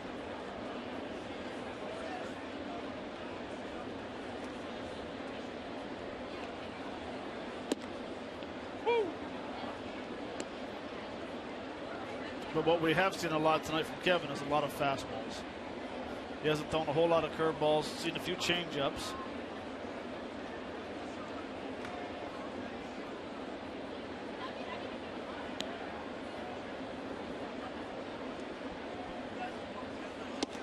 You try to get that outside corner again, but missed. It's 2 balls and 2 strikes to Garrett Jones.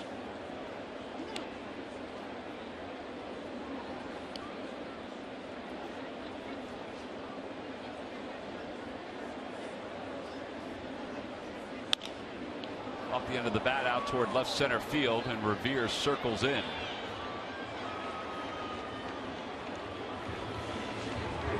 MLB.TV Premium, the #1 live streaming sports service, celebrating 13 years. Watch every out-of-market game live or on demand in True HD on over 400 mobile and connected devices. Real-time highlights, live look-ins, pitch tracking widget, and more every night on every device. Blackout and other restrictions apply.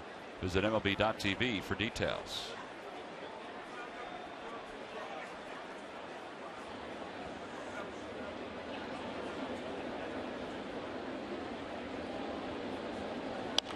Gregorius softly hits it foul, and it's 0-1. The guy that has replaced Derek Jeter at shortstop is a whiz defensively. Well, that's probably what you're going to get offensively right there. 236 around that number, 4 home runs, 16 RBIs.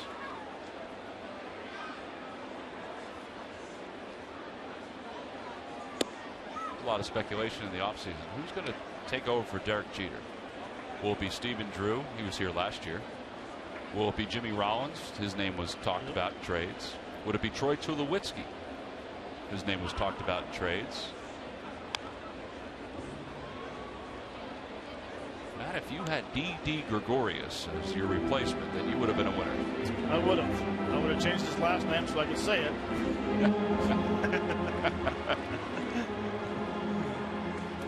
Gregorius, but you know what? I like him as a player. He has good range at shortstop. And if he's going to hit you 240 with 12 home runs and drive in 30 RBIs, but play solid defense, that's what his job is to do. Because they have big boppers around to take care of that. Way outside, 2 balls and 2 strikes.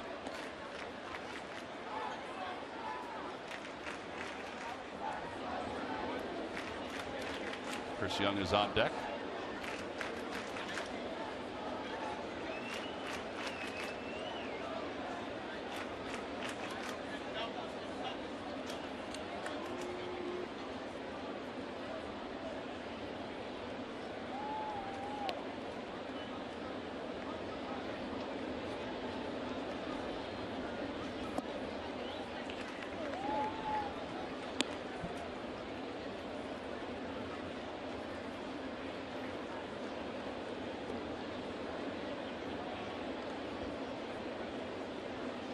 Just trying to be a little too fine with that 2-seam fastball. Just missing majority of the time low and away versus left-handers. That one's lined to center field, but right at Revere for the second out.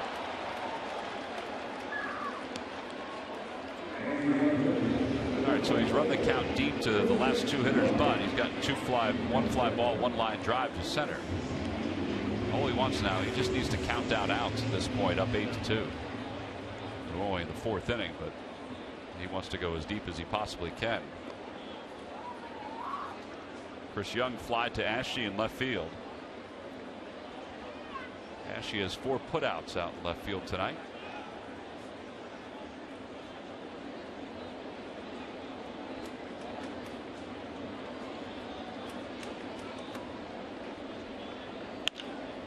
And Ashe will get another one, but this will be on the ground.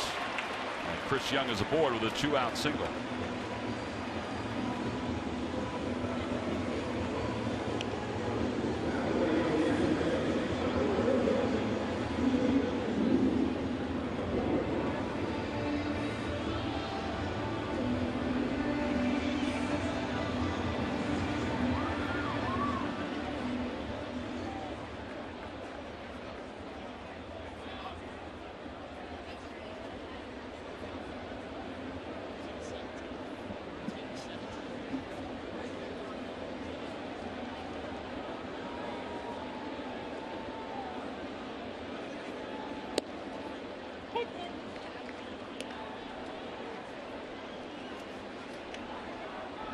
See the distribution of outs. Matt, you said he was a fly ball pitcher, and it certainly is carried over to tonight.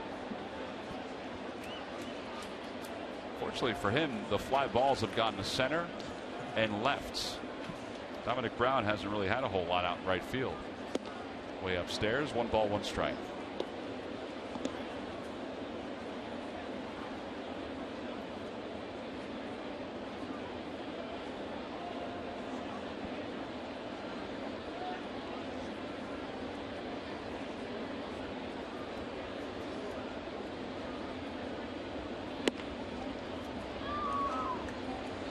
Now Cameron Rupp with 2 outs is going to go out to chat. 72 pitches for Correa with 2 outs here in the 4th inning.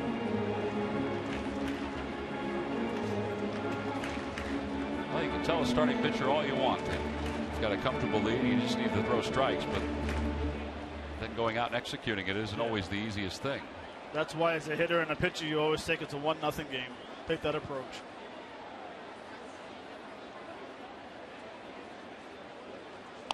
Off the end of the bat, charging is Galvis. He has it and flips to first, and it won't be in time. Well, that'll put 2 on with 2 outs. And Brett Gardner, who has 2 bunt singles, will be the hitter. Well, we've said this over the last couple weeks. Cincinnati, Pittsburgh to a certain extent, Baltimore, of course, at Citizens Bank Park. Can't sit on a 6-run lead. Not in these ballparks. Look at this. Yeah, this is the smart hitting. 2-seamer, but Freddie Galvis almost makes an unbelievable play. And no disrespecting catchers, but that's where you wish a catcher was running. Instead of a middle infielder. Right. Franco is on the edge of the grass at third base. Howard is back behind the runner at first.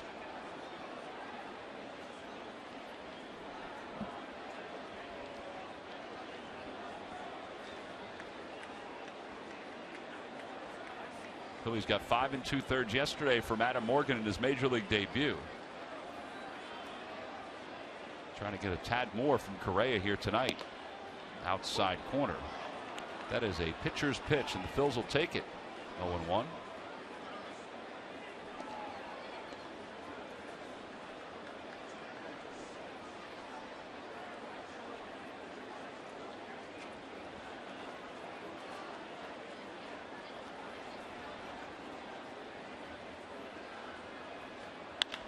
Fly ball, right field. Dominic Brown will just turn and watch it go. It's a 3-run home run, and this is an 8-5 game. Brett Gardner, his 8th home run of the year.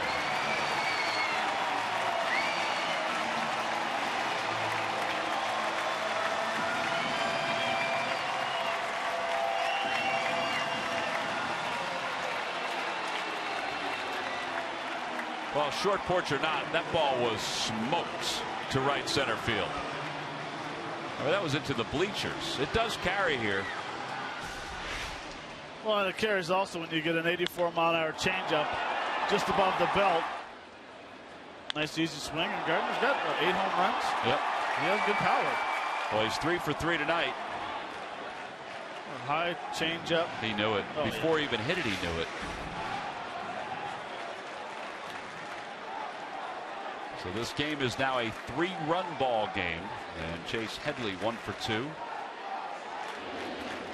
Takes inside. It's 1 ball and no strikes.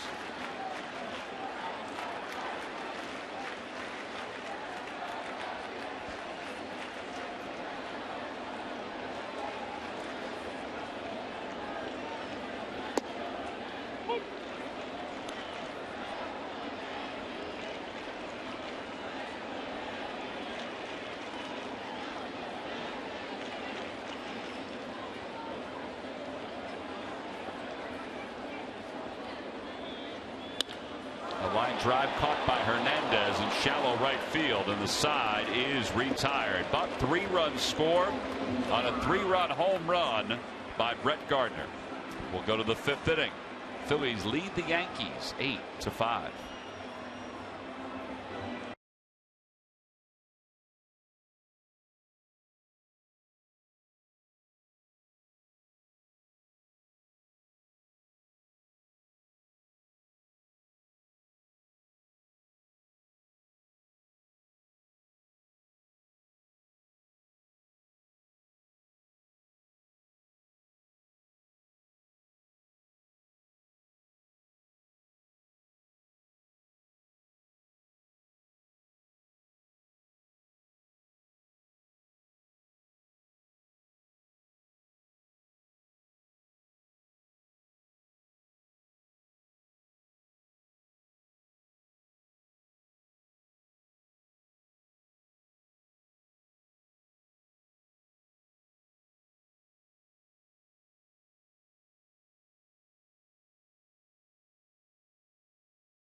All right, Matt, here we go. Derek Jeter holds the Yankees record for most seasons with 20.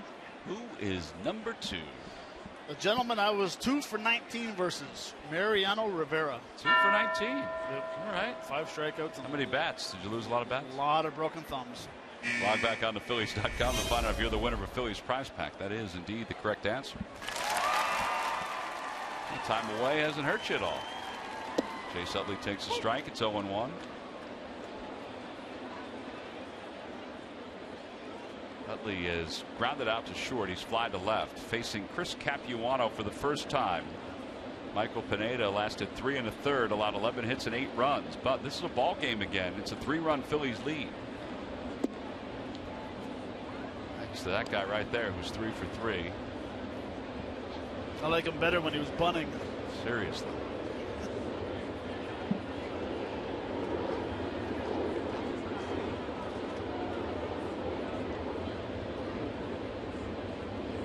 Utley rips it down the right field line, and it'll go foul.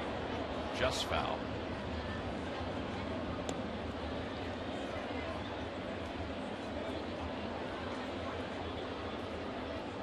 One ball, 2 strikes.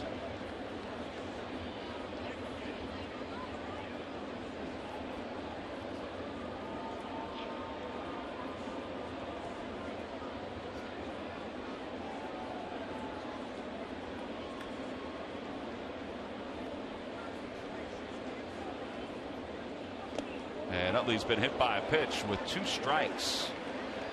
Phillies leader in hit by pitches, is aboard to start this 5th inning. The Apple Vacations Photo Night presented by Now Resorts and Spas will be on Saturday, July 18th. A free magnetic photo frame for all fans. Come out early, take photos of your favorite Philly. That's when the Phillies take on the Miami Marlins. Tickets can be purchased by going to Phillies.com.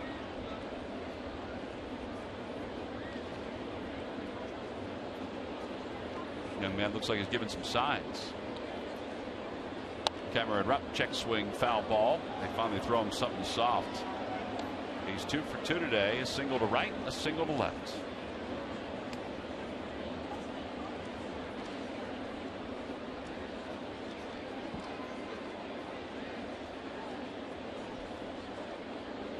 A great time for Cameron to get his first major league home run. Be a big pick-me-up. Oh. Oh, something soft again. It's 0-2.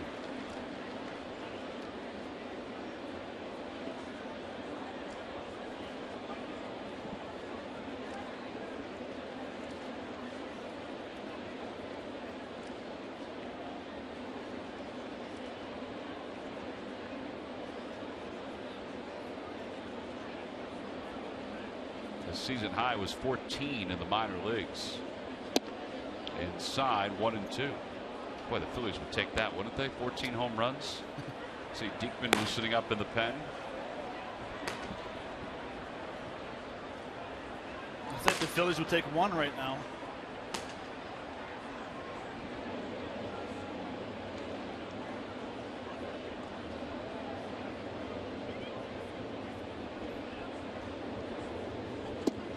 Out front of an off-speed pitch. Second strikeout for Capuano. So 1 away. Here's Cody Ashley, who's also 2 for 2.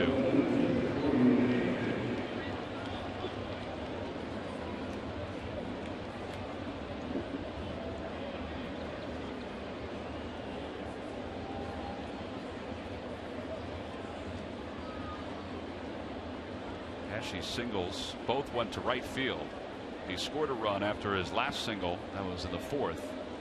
He's got Utley over at first. That hole is open on the right side. Lays off 1-0.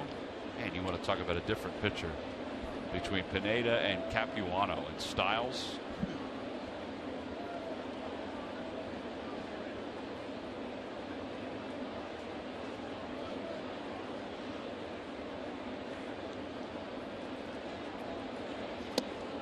Capuano now 36 years old. He's out of Springfield, Massachusetts. And Duke University, 8th round pick in 1999 by the Arizona Diamondbacks. Big leagues, 5 years with the Brewers, 2 with the Dodgers, 1 with Arizona, 1 with the Mets, 1 with the Red Sox,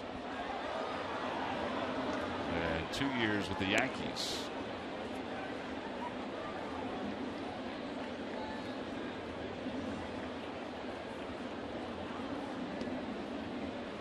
It's amazing watching the defense do a shift. When it was a 1-1 strike, they had a little shift towards the pull side. Now all of a sudden with 2 strikes, everyone goes on the right side of the infield, except for Chase at third. Swing and a miss. Back-to-back strikeouts. Freddie Galvis is coming up, and speaking of Freddie, he is the subject in our GMC Precision play of the game. This was his last time up. A beautiful bunt. That was very nice back in the 4th inning. First and second sacrifice turns out to be a base hit. Just hangs on right there. Good things happen when you get things done. Literally just hung on. So now Galvis up right-handed with a runner at first base. Phillies up 8-5 here in the top of the 5th. Change up 0-1. Man, 79. Last guy was throwing 97. But the last guy was throwing 97 with no strikeouts. The guy throwing 79 has 3 strikeouts.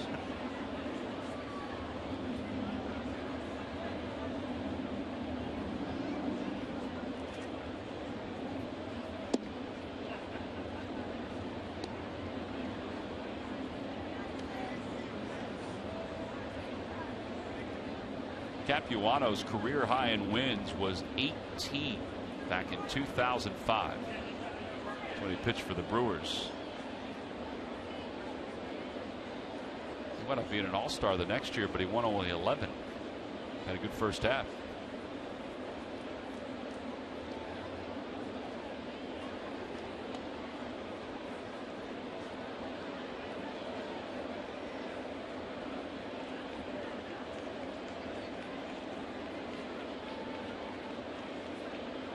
Ball and 1 strike to Freddie Galvis.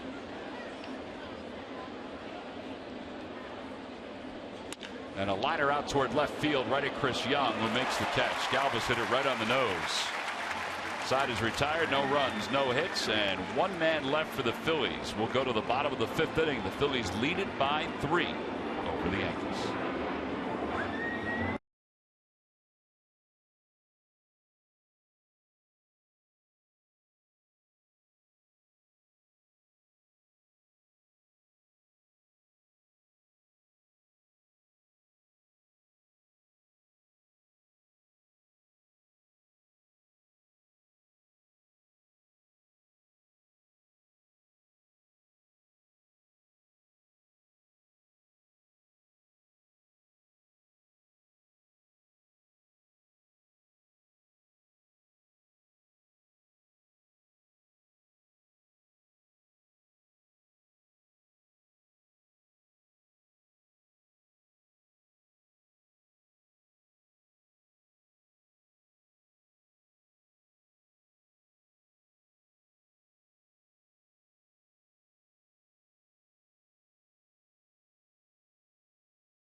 Back. The Phillies Junior RBI League has been teaching kids how to play the game since 1989. Donate a baseball glove or 2 to the next generation of baseball greats at the Citizens Bank kiosk at Citizens Bank Park. At Citizens Bank, we want to help you bank better. So the next time you have a question about money, don't keep it to yourself. Ask a citizen. Chris Capuano has sort of stabilized things for the Yankees in relief of Michael Pineda. He struck out 3 in an inning and 2/3. Alex Rodriguez is going to lead things off. It won't be against Kevin Correa. His night is done. He lasts 4 innings, and he will now face Jake Diekman. See Diekman's numbers: 31 strikeouts and 23 1/3.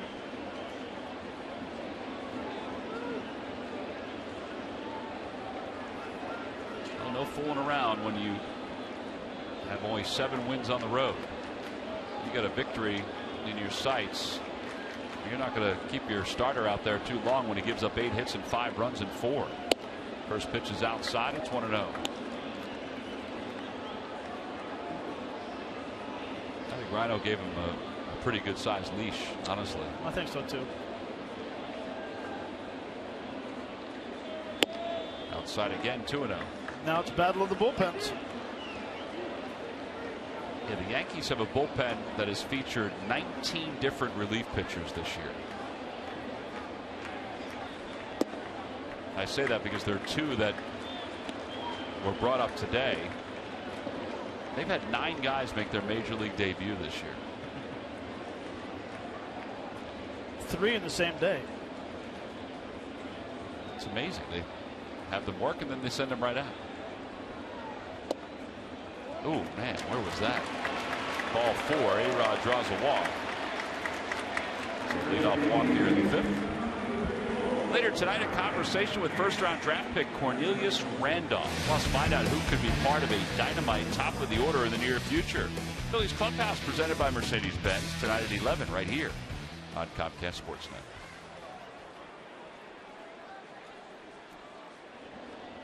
McCann does not have an official at bat tonight. He has an RBI and a sac fly, and he's walked.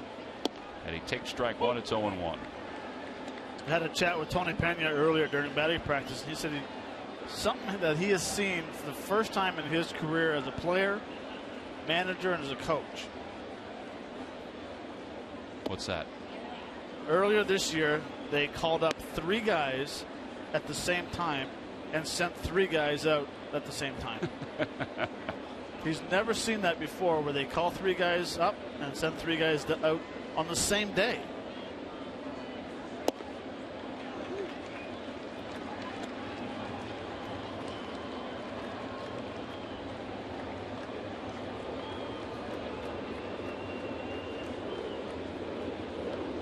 Talk about the Braves needing name tags in spring training. The Yankees are going to need name tags. 2 balls, 1 strike to McCann. He takes low. It's 3-1. So Diekman has walked 1, and now he's behind Brian McCann, 3-1.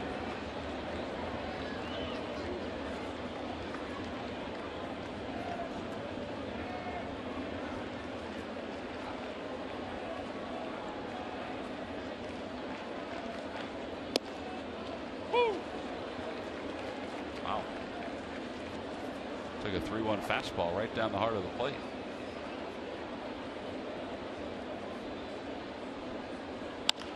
Had a play.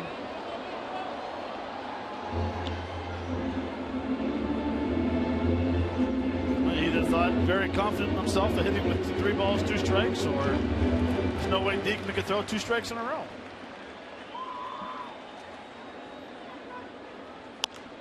Fly ball, shallow left. Long run for Ashe toward foul territory and Galvis. And Galvis comes sliding in.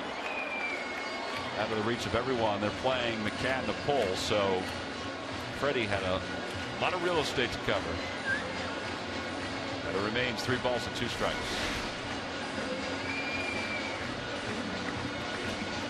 Did the right thing.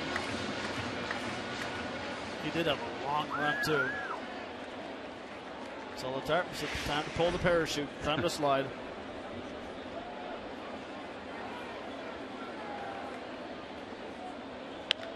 On the hands, popped up. And Cesar Hernandez makes the catch. 1 away. That was a good pitch. And now Beltran will bat right-handed.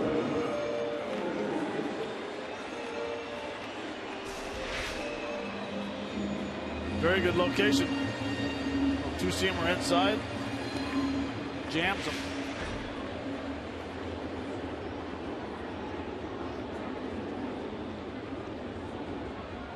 Beltran, his numbers against left-handers. Swing and a miss. He was late on a 98-mile-an-hour fastball. He picked up his 484th double earlier in the game. Was that picture frame a second ago? Was that Yogi Berra? It was Yogi. And Yep. Babe Ruth? And Babe Ruth.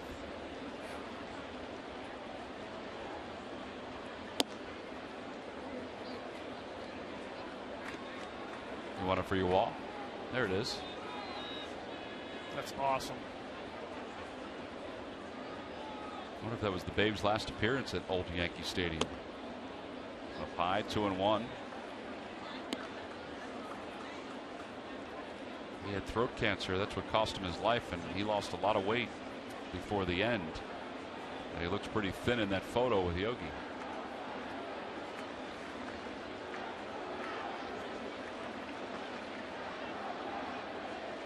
The 2-1 pitch coming to Beltran.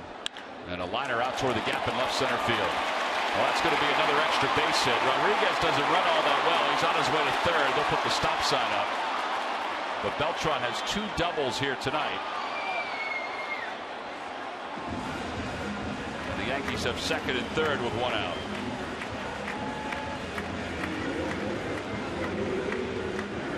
And Garrett Jones will be the batter. Well, this weekend the Phillies return home to take on the Washington Nationals. Great giveaway on Saturday. It's the W.B. Mason collectible truck for fans 14 and under. And then Sunday, it's a Pico Fanatic alternate jersey for fans 14 and under. Plan for plenty of weekend fun. Order your tickets now at Phillies.com. Washington has taken over first place again. in the National League East.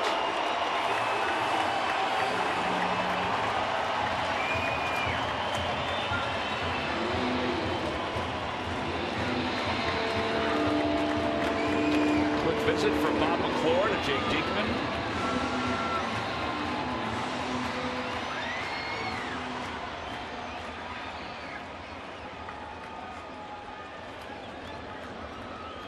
Garrett Jones, who is 1 for 2. Stands in, lefty on lefty with the infield back. Slider in there, 0-1.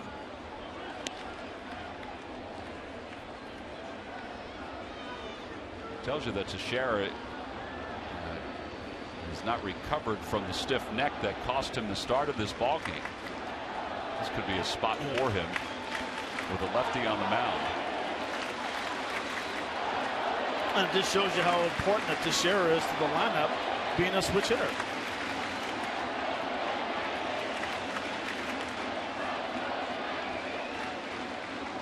Off the end of the bat, spun foul. 0-2.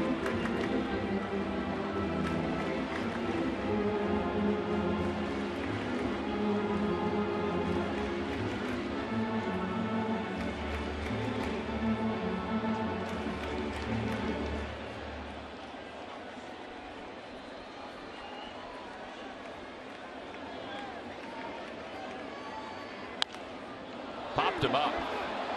Franco, the third baseman, Galvis, the shortstop. Freddie says he has it. 2 outs.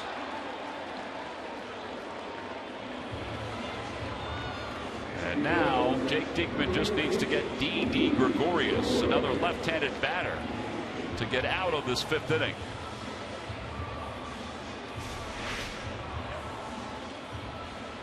Had a pitch to hit, and you can tell the frustration right there. He did have a pitch to hit for a lefty. He did. Or at least to put it on the ground to get an RBI.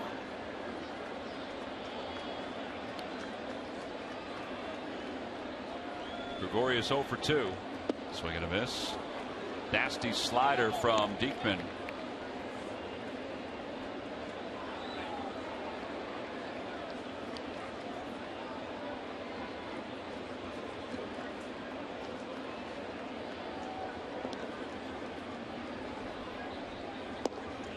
Another one. This time he lays off. It's 1 ball, 1 strike.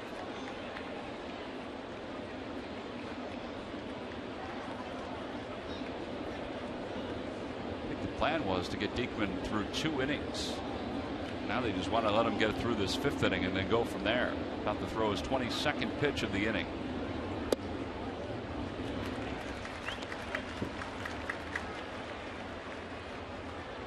To Major League Scoreboard, the Cubs' Chris Bryant. A 2-run home run against Clayton Kershaw. They lead the Dodgers 2-1. That game's in the top of the 4th inning out of Wrigley Field.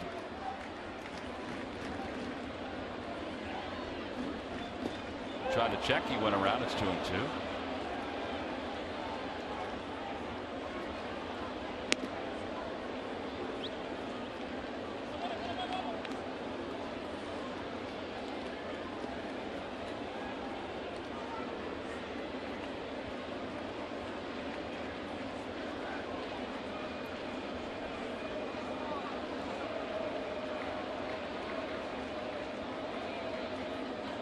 Got him. Good pitch. Got him with 3 sliders, and he leaves 2 in scoring position. Well, walking the tightrope for Jake Diekman, but he gets out of it. Top of the order is due up when we come back.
to Giles and Papelbon with the Phillies on top. We're in the top of the 6th inning. Phillies lead it 8-5. They led it 8-2. And then Brett Gardner hit a 3-run home run. Chris Capuano on in relief. Michael Pineda has not allowed a hit. He's allowed 1 base runner. He's got an inning and 2/3. And his first pitch to Ben Revere is in there for a strike. It's 0-1.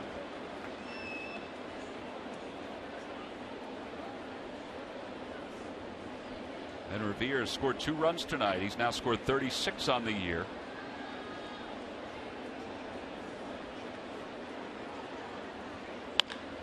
To center field, Gardner makes the catch, 1 away.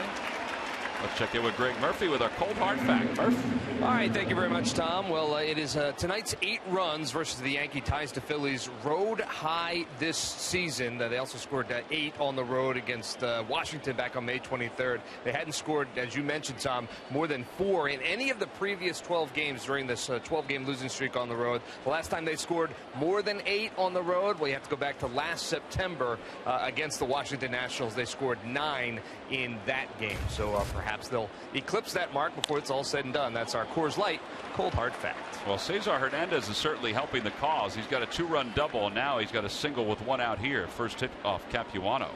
And the Phillies the last 2 nights, I mean, this doesn't make a season, but 9 runs last night, 13 hits, and now they have 12 hits tonight. Michael Franco is one of the reasons why, too. That's what he has back in the first inning. Slider hitting a home run to left field, making it 1-0. This comes up and hits an hot base hit to left field.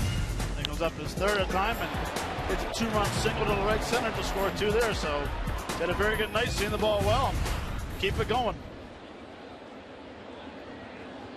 He takes low. It's 1 ball, no strikes. His average is at 309. 309 with 8 home runs, 22 runs batted in.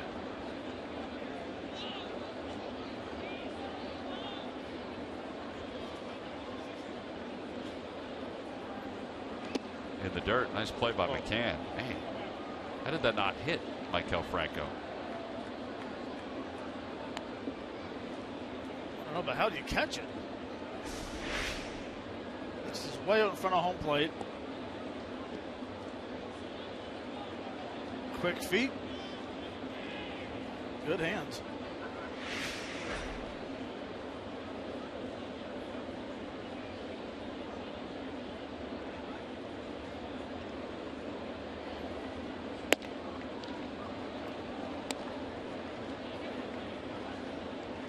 Don't even look down at Pete. You got the green light. Go ahead. Yeah, I wondered about that. So you just answered my question. I mean, he's got to be at that point, right? Yeah, especially the way he's swinging the bat right now, 3 for 3. But look in your spot. Nowhere else. Fastball inside. And there you go. He crushes it deep to left field, way out of here. A 2-run home run for Michael Franco. This is a 5 RBI night, and yeah, look at his teammates. That was a long one. 10-5, Phillies on top.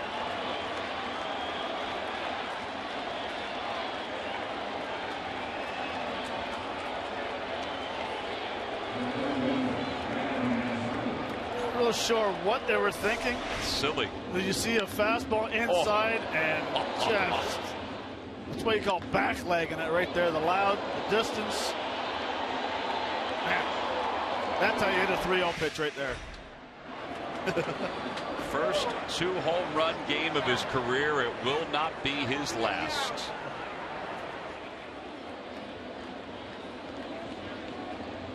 You want to look at something that's pretty special on this team right now? That guy right there. For sure. Michael Franco is pretty special. 1 ball, no strikes to Ryan Howard.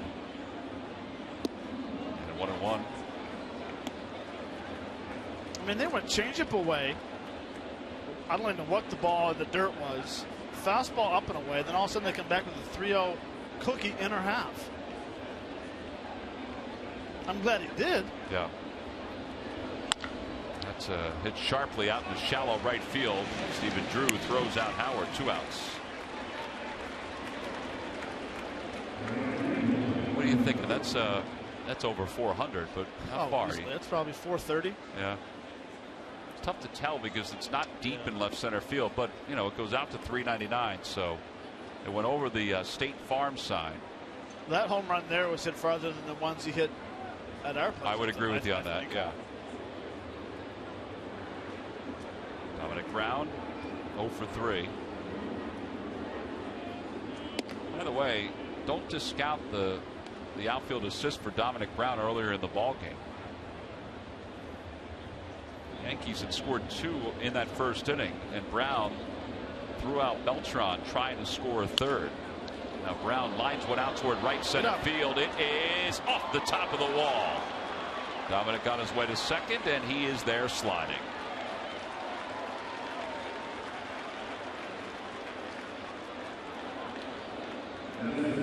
Second double for Dominic.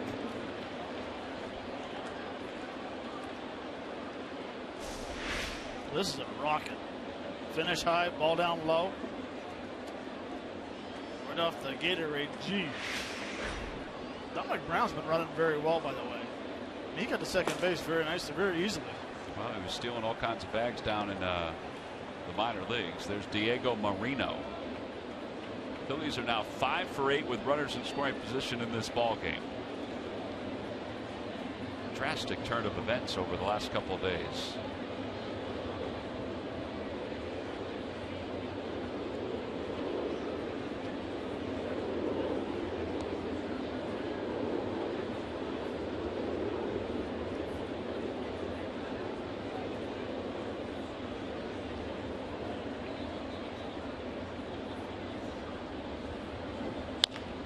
Taps it over to the right side. Drew is up with it.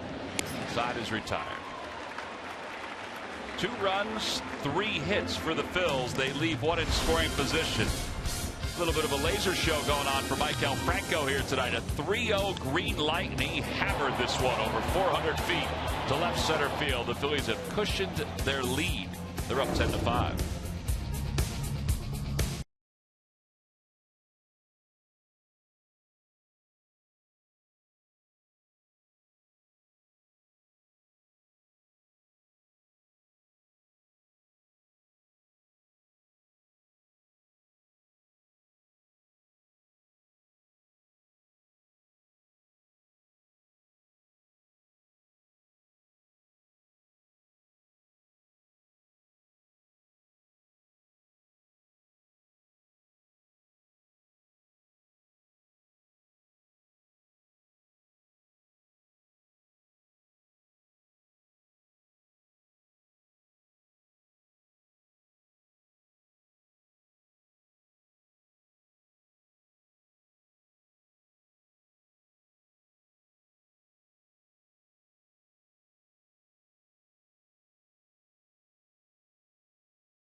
Dealer.com. By Jefferson, where health is all we do.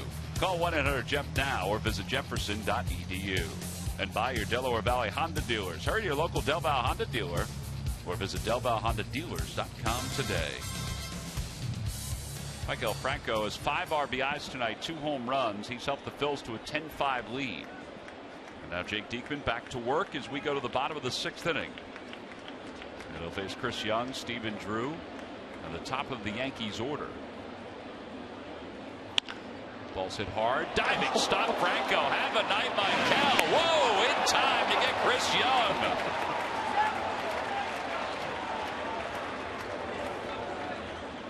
Couple big league swings, and how about a Gold Glove play down the third base line? He actually catches this ball behind him. You know, first step very nice, makes a nice play, Gets up, pumps a little bit, but the strength of his arm coming up and the accuracy, firing across there, throwing a strike. Now Stephen Drew. And how helpful was that Chris Young swung at the first pitch? I think Pete Buchanan's joking with him in the dugout. Whatever he's taking, whatever he's eating, whatever he's drinking, hopefully he passes it out.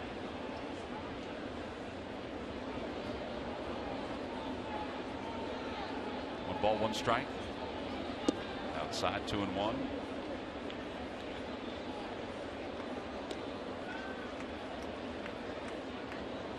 It's a pretty good first impression coming to Yankee Stadium. I would agree. Your first game.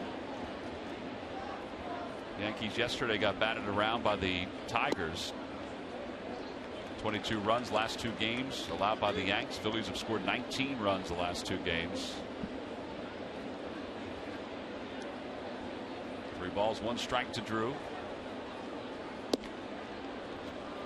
A couple of those pitches are pretty close, but Mark Rippinger, the home plate umpire, has been pretty consistent tonight. Well, this is something you're going to watch over and over for the next 24 hours and beyond. Well, and it's the fact they made the very nice play, but he kind of bobbed it a little bit. Then all of a sudden he came up and threw a missile to first base, chest high. I asked him the other day, I said, arm strength. I mean, did anybody help you advance your arm strength as you progressed as a professional? He said, no, just normal stuff. I said, did anybody teach you a certain way that they wanted you to throw? He said, no. He said, this is just the way I've thrown, this style. He said, ever since he can remember, that's how he's thrown the ball. And I said, because, you know, he's not over the top, right, 3/4, and he's got a lot of strength behind it.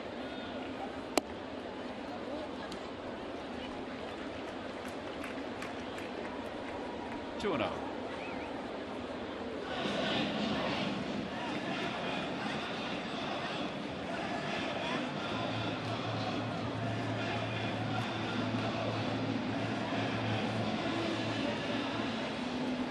Crowd on hand tonight watching this one for a Monday night.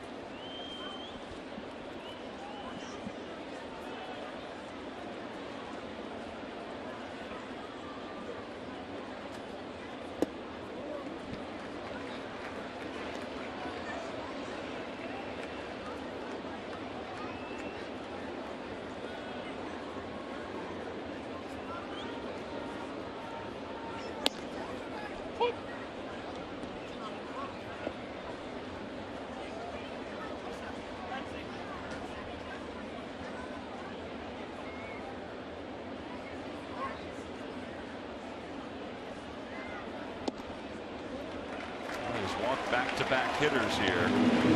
Third walk issued by Diekman. Genmar Gomez warming up in the pen. The Together We Fight t-shirt, designed by Cody Ashley and his wife Angie, is available at the Majestic Clubhouse store and the Phillies.com shop. Net proceeds benefit the ALS Association, the Greater Philadelphia chapter.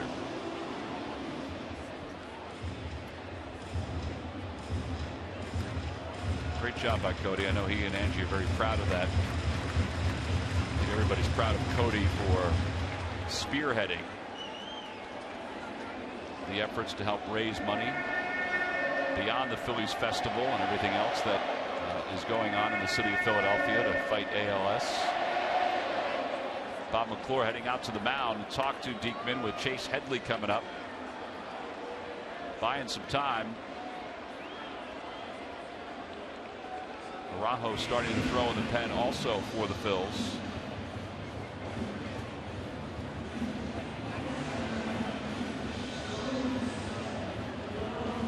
Well, he's not missing by much, Matt, with some of these pitches, but they are off the plate. They are, and even if the pitches are close, he's been out of the strike zone quite a bit, so he's not going to get those close calls. But he's not missing by much. That's the key right there. It's nice seeing that 97, 98 mile-an-hour fastball. He's missing where you're supposed to miss with the slider down and in. He's just missing by a ball length with the fastball right now. So now Headley has singled tonight. He's 1 for 3.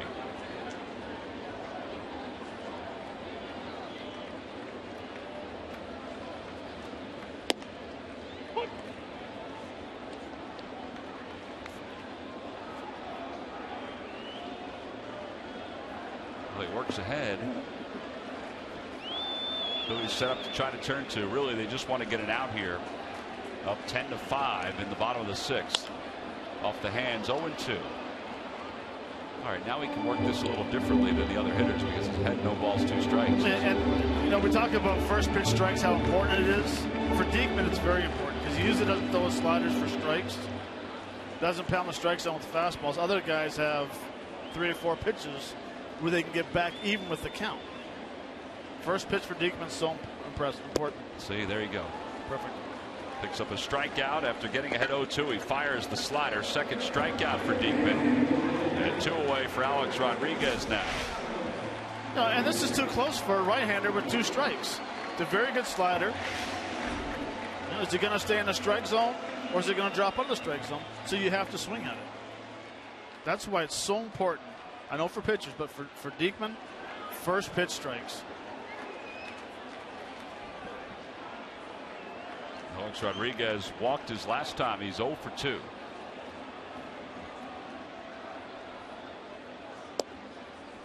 Good location.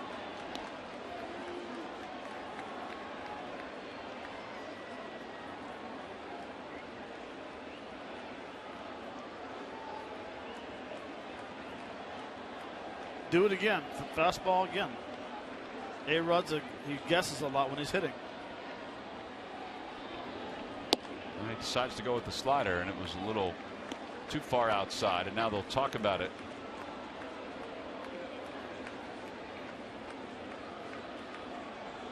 And the reason why I say go back with another fastball is because his slider is not a slider that he throws for a strike. It's a swing and miss slider where he wants to throw it with 2 strikes. Now he's got to learn how to throw the slider for strikes, but when he hasn't figured that out yet, throw the fastball until 2 strikes. Runners lead off first and second.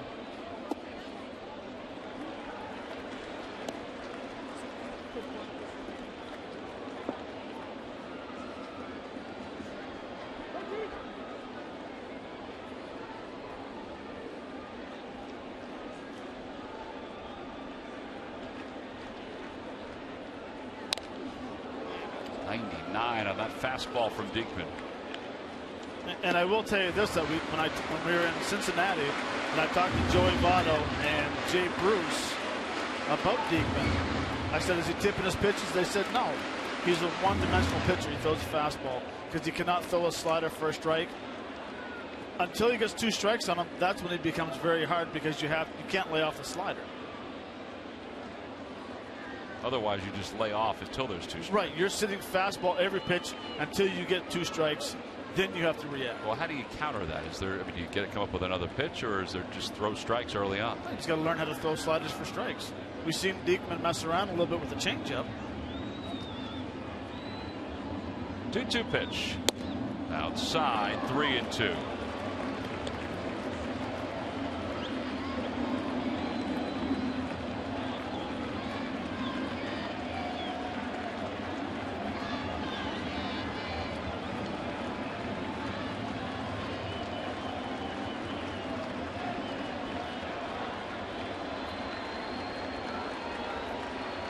Runners will be off. 3 balls, 2 strikes, 2 outs. And the pitch. Fouls it back.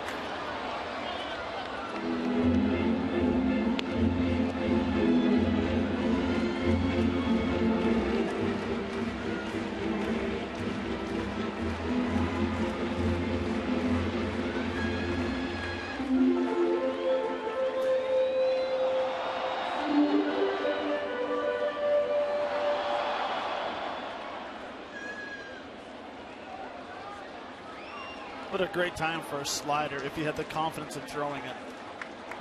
Just threw a 99-mile-an-hour fastball.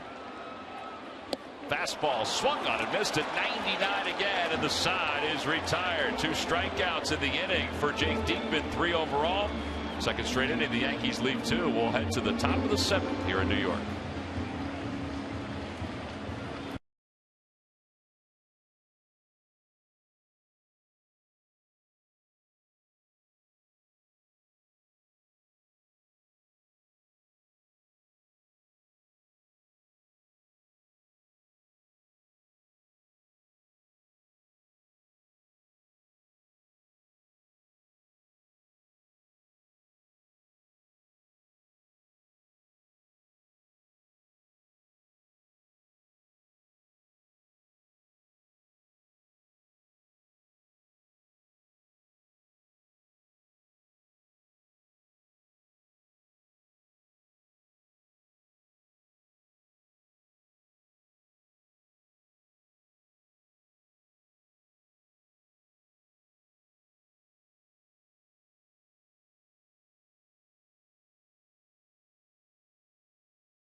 Time now for your Delaware Valley Honda Dealers game summary. Tonight's about Franco and the Phillies offense, but more about Franco. 5 RBIs, 2 home runs. One was longer than the other. He has scored 3 runs. Phillies offense 10 runs. That's a season high. 14 hits ties a season high. A lot of it came against Michael Pineda, the starting pitcher for the Yankees. So Ryan Sandberg having a chat with Jake Diekman after Diekman goes 2 scoreless. He does walk 3. But he was also able to rear back and get some strikeouts. Cameron Rupp will lead things off. First pitch is up high, 1 ball and no strikes. This is Diego Moreno for the Yankees.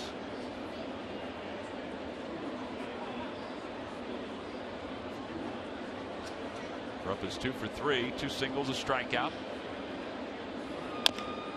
Up the third base line, foul. It's 1 ball, 1 strike.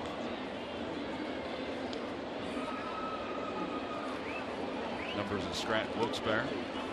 1-3-0 with a 2.27 ERA.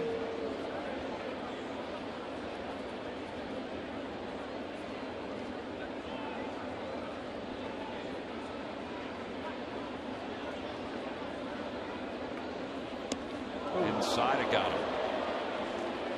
So Rupp is aboard for the 3rd time.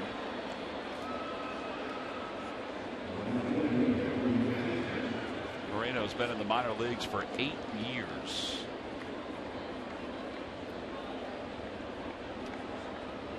I mentioned that Joe Girardi has used or has watched 9 different major league debuts. And this is number 10 with Diego Moreno.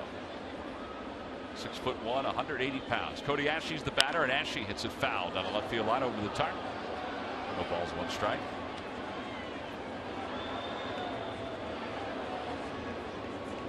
Ashe singled in the 2nd, singled in the 4th, and struck out.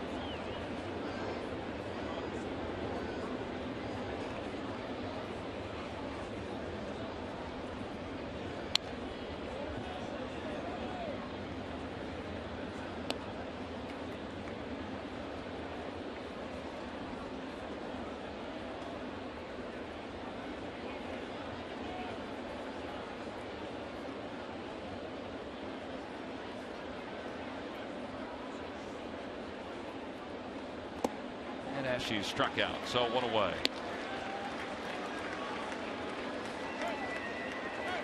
Fourth strikeout for Yankees pitching. Galvis now the batter. They're going to keep that baseball.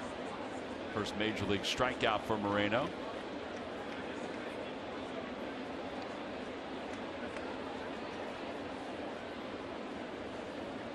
On a very nice changeup. Sure was.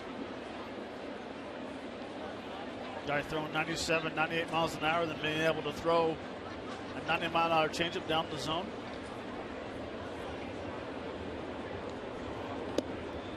On the outside corner, it's 0-1 to Galvis. Galvis 1 for 3, scored a run. Phillies have Araujo warming up in the bullpen.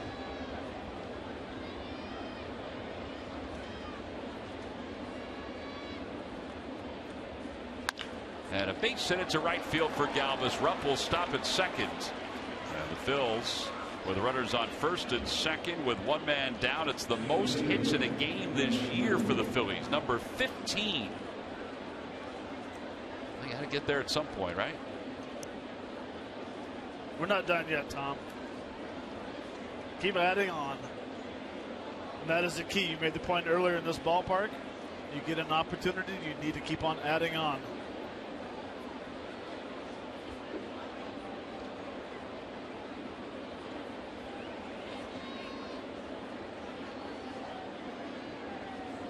And a line drive base hit to center field. Rupp's around third. He'll be held there.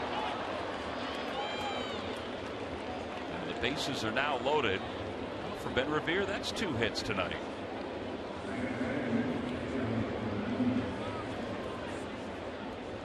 And still one man down.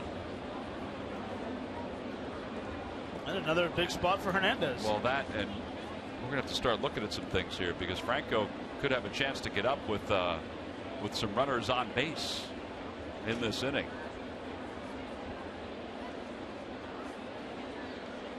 But first, it's Cesar Hernandez. You're going deep into the media guide. Well, you're going back in the history of Phillies. He's got 5 RBIs already tonight. And Hernandez has been swinging the bat well. He's got 2 hits in his last 2 at bats.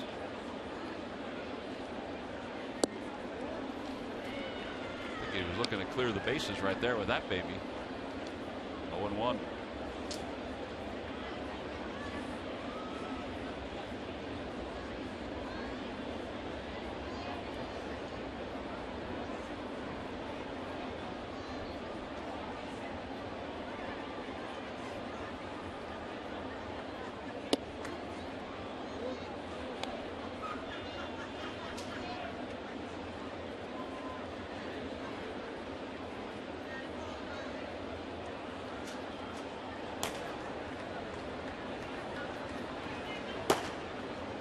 Jason Shreve warming up in the pen. Little tapper in front of the plate. And Moreno will go to home for 1. Over to first, not in time. Great play by Garrett Jones to save that because he may have just saved a run.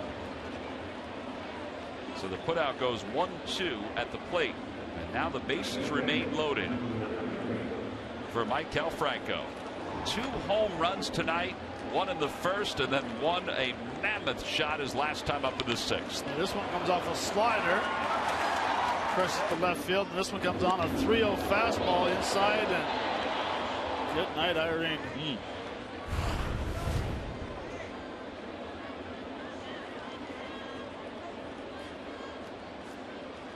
Phillies record for RBIs in a game is 8. It's been done a handful of times. There have been 20 different 3 home run games in Phillies history. Franco already is the first Phillies rookie with 2 home runs since Darren Ruff did it back in 2012.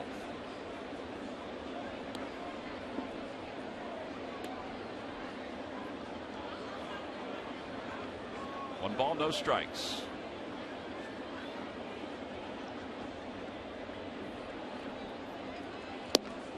Well, he was looking for home run number 3 right there. He was. 1 ball and 1 strike.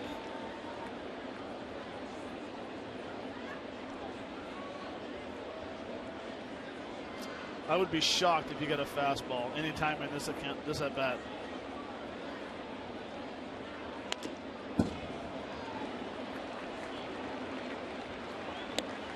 Kind of like what you said in his earlier at bat, where he singled to center field. Try to take it the other way here. This is where you shorten up. 3 straight pitches of changeups. He might try to sneak a fastball by him. Maybe elevate a fastball. 1-2 pitch. And he fouls it back. He didn't try a fastball. Changeup again. Or a little cutter. It's too hard for a cutter. I think it's a changeup.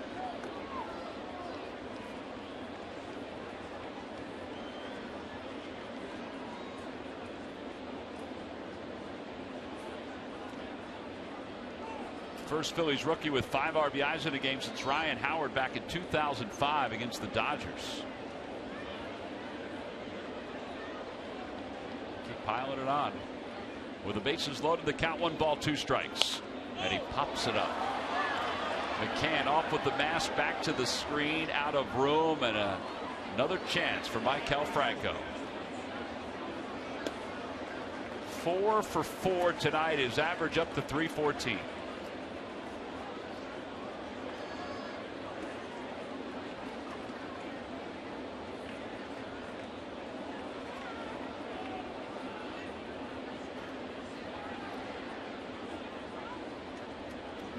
Major League debut for Marino. Trying to check. Did he go? Yes, he did, said the home plate umpire. And the Yankees have finally retired Michael Franco, and he's disappointed about it. Phillies leave him loaded here in the 7th. It's time to stretch at Yankee Stadium. The Phillies on top by 5.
Yankee Stadium. Phillies lead it 10-5 as we go to the bottom of the 7th inning. Every time the Phillies pitchers retire, the opposition 1-2-3 Comcast will make a contribution to Phillies charities. Phillies baseball is brought to you by Xfinity, the official entertainment provider of the Philadelphia Phillies. Ben Revere is now in left field. He moves from center to left field. Odubel Herrera comes on to play center. All part of a double switch that will feature big left-hander Elvis Araujo. 18th game for Araujo, 1-1, a 3.07 earned run average.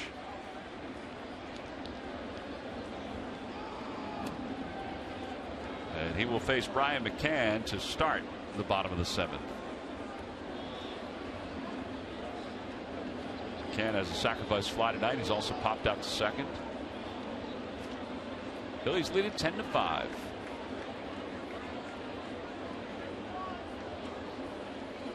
Fastball in there. It's 0-1.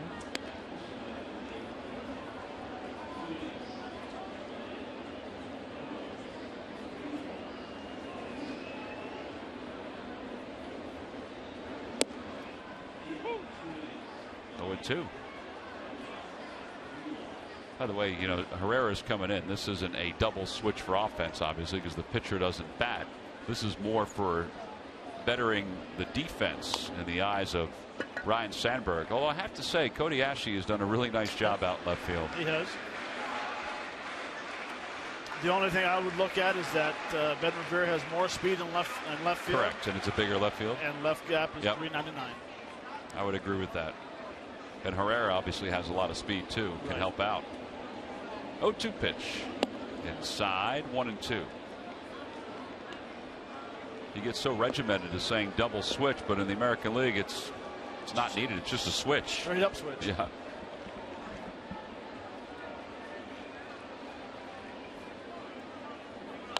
That ball's hit well. It's not coming back.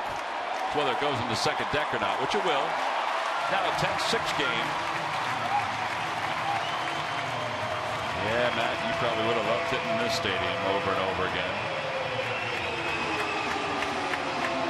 It's better than the other stadium. I mean, the other stadium was a left-hander's green too, but this is more so. Well, I mean, right field's like you're hitting a ball in a matchbox. Basically, I mean, it's so small to right field. 314. This is an off-speed pitch down in the zone.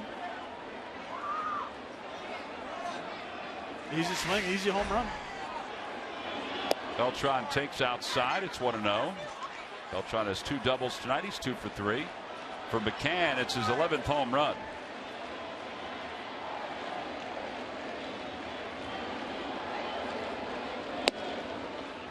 I must say, Tom, I might have even shaved my goatee off to play here. I don't think you have to anymore, though. No, you can have facial hair. No, I think you can now. Oh, you can? I think you can. I could be wrong. I thought I read that this year. Really?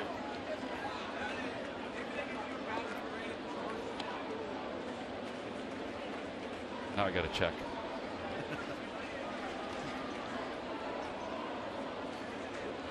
But back when you played, you would have shaved your goatee off. If I had to, yes. Oh, there you go. That's the mustache.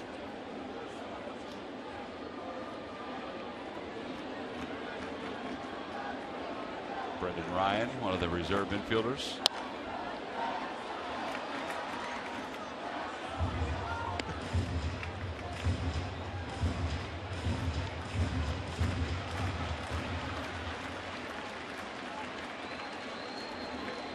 Your old manager?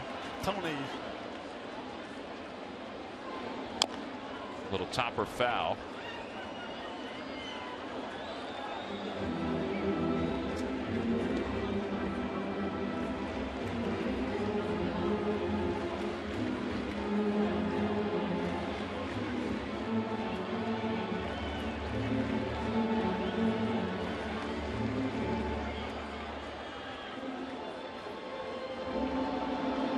I stand corrected. It is still just mustaches.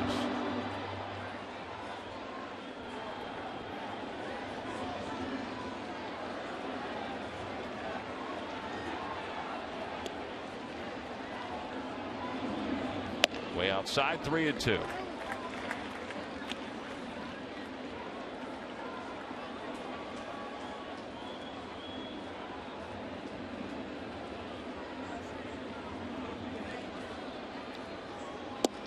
And a strike 3 called.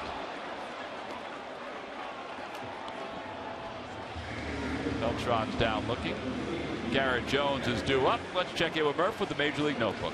All right, thank you, Tom. Brought to you by St. Joseph's University, and the latest AL All-Star ballot update is out, and the Royals are still dominating. However, Detroit Tiger first baseman Miguel Cabrera has taken the lead over Eric Hosmer at first base, but the Royals dominating in the infield. Other than that, Salvador Perez at catcher, Omar Infante at second, Mike Moustakas at third, Alcides Escobar is the shortstop so far. In the outfield, doesn't really change. Mike Trout is the leading vote getter in the outfield, but then he's joined by 2 other Royals, Lorenzo Cain and Alex Gordon. So Royals still dominating 6 of the 8 positions right now in the American League. And one other story that has Philadelphia connections: the Cubs have recalled outfielder Matt Caesar. A lot of Philadelphia sports fans might remember Matt Caesar from his college football days at Villanova. He was an outstanding college football player for Andy Talley and the Wildcats, and has been up and down with the Cubs. Hasn't had a whole lot of success so far at the Major League level, but called back up today, so he's going to get another shot in Chicago.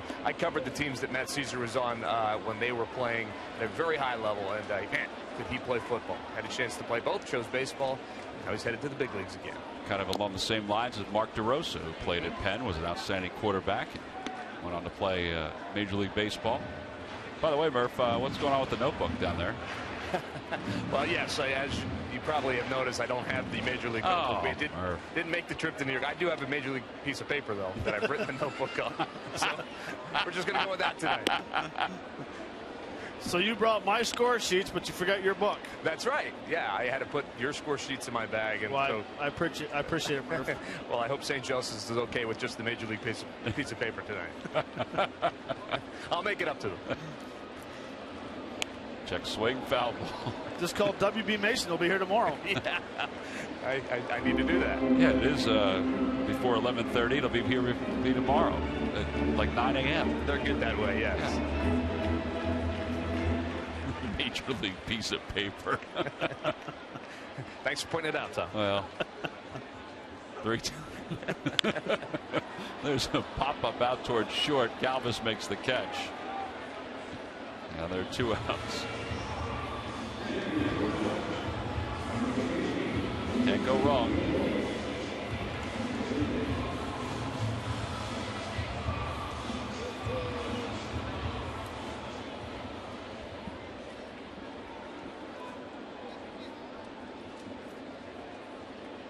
I wonder if WB Mason would give me one of those trucks for the whole year to drive around.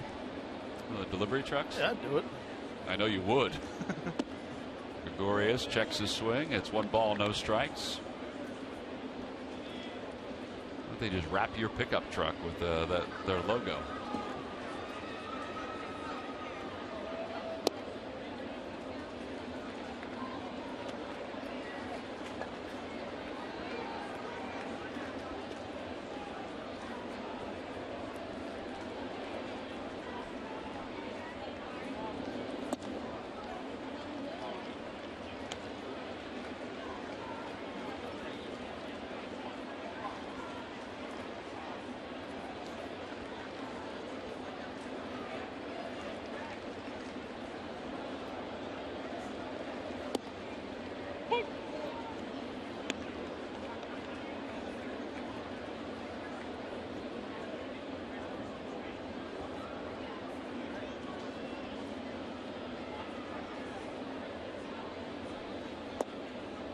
Good pitch.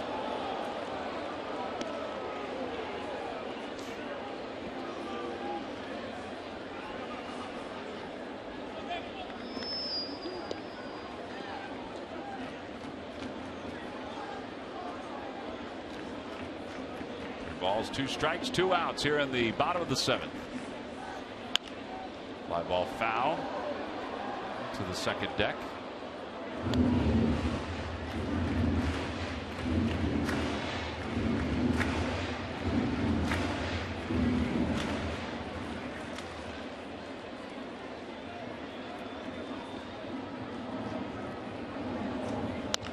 Over to first base, Ryan Howard takes the easy hop. And the side is retired. 3 unassisted, a home run by Brian McCann, but that's it. Phillies maintain the lead. They're up by 4. It's 10-6 as we go to the top of the 8th.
You can't go wrong when you buy right. And buy Toyota. Where will Toyota take you? Visit buyattoyota.com to find out. Toyota, let's go places. 10-6, Phillies on top as we go to the top of the 8th inning. Well, it's time now for our Hyundai defensive plays of the game. Well, the first one's back in the first inning. Steve Brown comes up and throws a missile to home. Good chase out of the home plate. I mean, this throw is on the line. Perfect throw and no chance. Easy play for Cameron. And then all of a sudden, that guy right there, Franco, makes an unbelievable play. Gets up, throws a strike to first base, making the game look very easy today. That's why that's your defensive play of the game, brought to you by our local Hyundai dealer. Well, here's Chasen Shreve, who will take over for the Yankees as we go to the top of the 8th inning. It'll be Ryan Howard, Dominic Brown, Chase Utley. 3 lefties in a row. First pitch is outside, 1-0. Shreve is no earned runs over his last 7 innings. So his earned run average 1.95. The lefties for the Yankees out of the bullpen, not including Chris Capuano, have been deadly over the last couple weeks.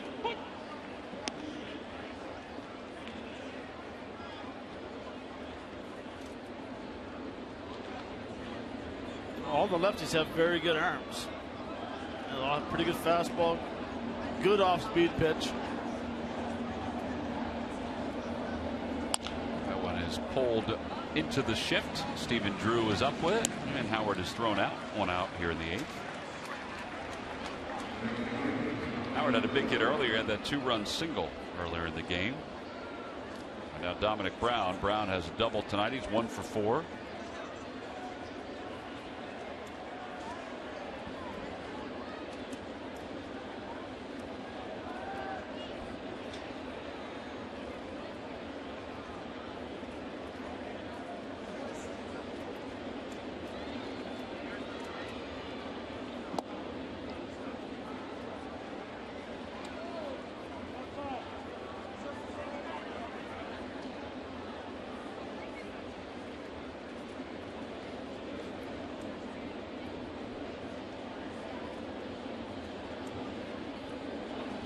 In the dirt, 2 balls, no strikes.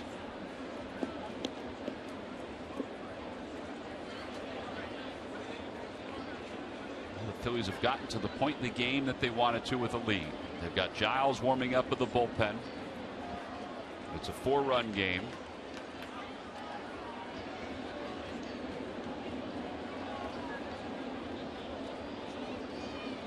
Swing and a miss, 2 balls, 1 strike.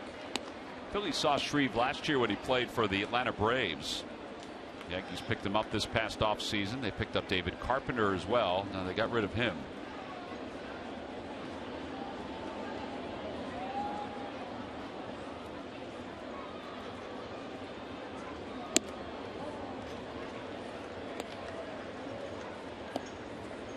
something about the motion that's hard to time.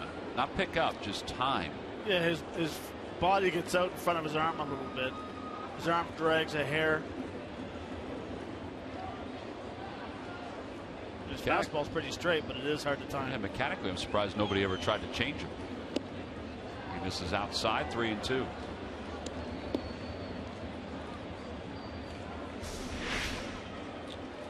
Good separation, but all of a sudden he has a little delay right there, just a hair. Kind of slingshots it at you. But it's amazing how straight it is.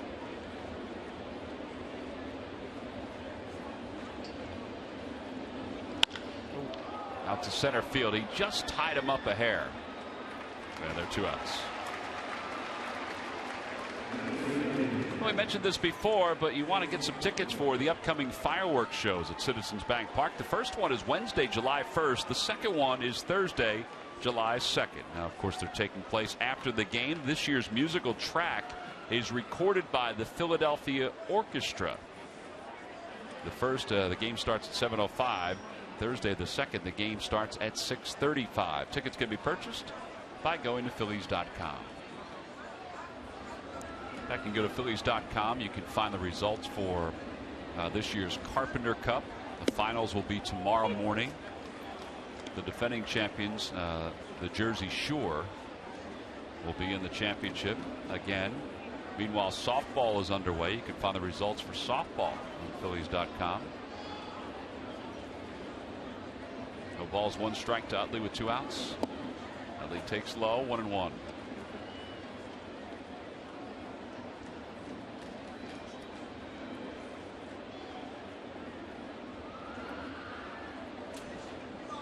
Toyota Major League Scoreboard. The Blue Jays lead the Rays 8-5. That game's in the bottom of the 8th inning. Tampa leads the division by 1. Baltimore's 3 games back. Yankees are a game back.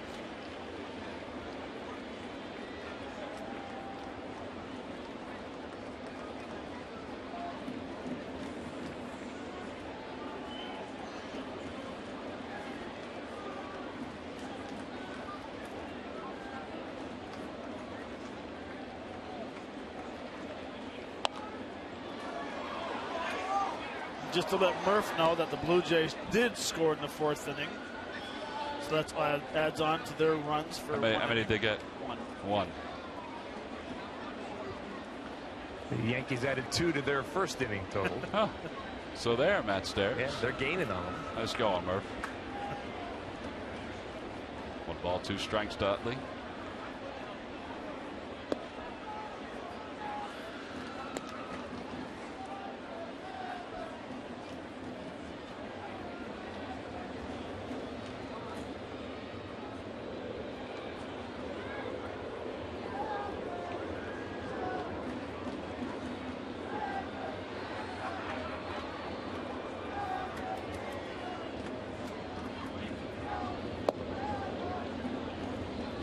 Has fought back. It's now 3-2. Rupp is in the on-deck circle for the Phils. Giles is all tuned up out in the bullpen in left center field.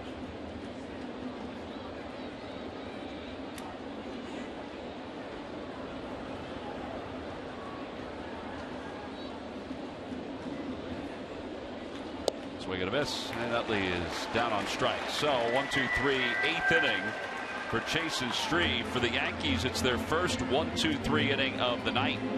Middle of the 8th. Ken Giles coming on for the Phils.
Yankee series opener here. The Rocks only on Pure Auto Insurance presents Phillies post-game live. 10-6 Phils on top, bottom of the 8th inning. Ken Giles warming up out on the mound for the Phillies. He'll take over for Elvis Araujo. Araujo does allow a run in 1 inning of work. It was a home run by Brian McCann, but that's it. It's a countdown for outs for the Phils. That's what they're trying to accomplish here. They need 6 more to pull out the victory. So Giles, a 1.80 ERA.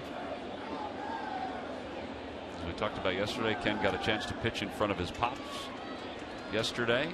His dad Glenn was on hand for Father's Day, representing all Phillies dads. Chris Young will lead it off. It'll be 8-9-1. Young takes a fastball, and it's 0-1.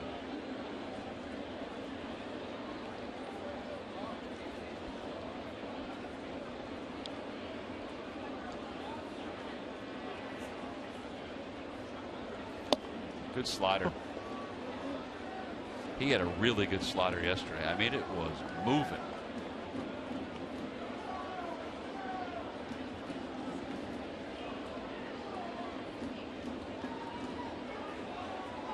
Oh, 2 pitch.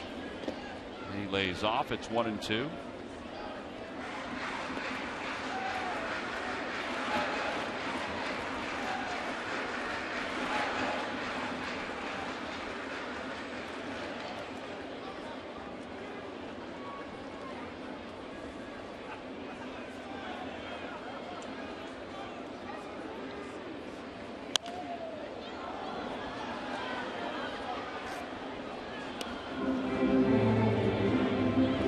Bullpen has an earned run average this month of exactly 4 coming into this game. 3.03 in April, 4 in May, 4 here in June. Overall, an earned run average of 3.69. Into the Phillies dugout. What do you got, Murph? Did it get you? No, I think it stayed in the dugout. It was coming at us. It was coming pretty fast. I saw your body language. You're like, oh, man. Here we go again. We already had 1 injury down here in the camera well. No way, really? Yeah, one of the photographers. You all right? She's okay. She's okay. 1-2 pitch. A little tapper back toward the mound. Ken Giles up with it.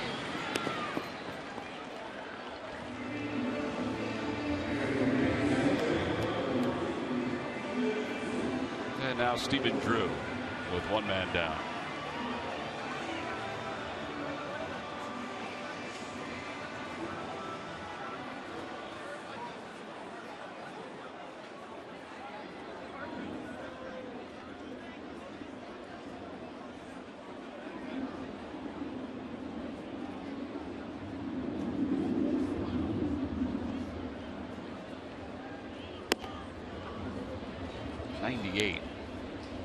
All right, so 99 yesterday, a handful of times, 98 here. Yep. Actually, 2 pitches ago was 99 as well.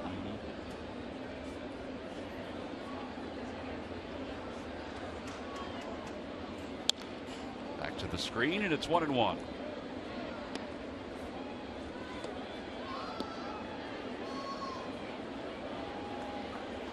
I know we're talking about his velocity quite a bit. Early in the season was 94, 95, and people start thinking, is there something wrong with Giles? Well, right there it shows you at 97, 98, topping it at 99, that he's back throwing the ball well. Because there's such a difference between him throwing 98, 99 and throwing that 87 mile an hour slider compared to throwing 93, 94 with that 87 mile an hour slider. Well, and you're right. And the slider really, I thought, bailed him out a lot. It's so good. It bailed him out a lot early on this season.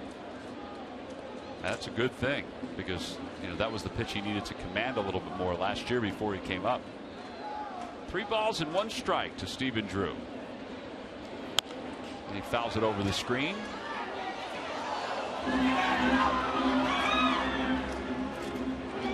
But almost got to the point where he was relying on a slider. That was the only pitch he felt that he could throw and get the swing and misses. Not having the confidence in the fastball. Now he's back having the confidence in the heater. to the right side. Cesar Hernandez charges and throws out Drew. And now 2 outs. And that'll bring Brett Gardner to the plate. By the way, I don't know about you, Matt, but I forgot. I think we can get a foul ball up here. It's got to be a pretty good line drive back. Here's this last pitch to Drew. Well, and this is what the difference is of throwing 94 compared to 98. Excuse me. I mean, the way his fastball is moving, you have to react so quick to fight it off. At 94, you have a little chance to hold back a little bit, but at 99, 98, you have to commit. And a liner to left field to base it for Gardner. That's his 4th hit of the night. 2-out single. And it'll bring Chase Headley up to the plate.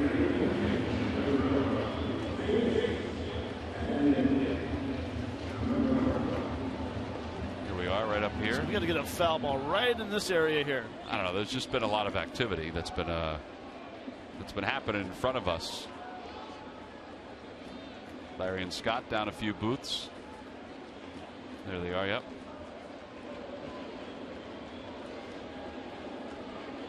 I need a haircut. Not if you're going to let it grow out. That's true. Let that mullet come in. By the time you're all done, it'll be November. It'll be right just in time for the Canadian cold.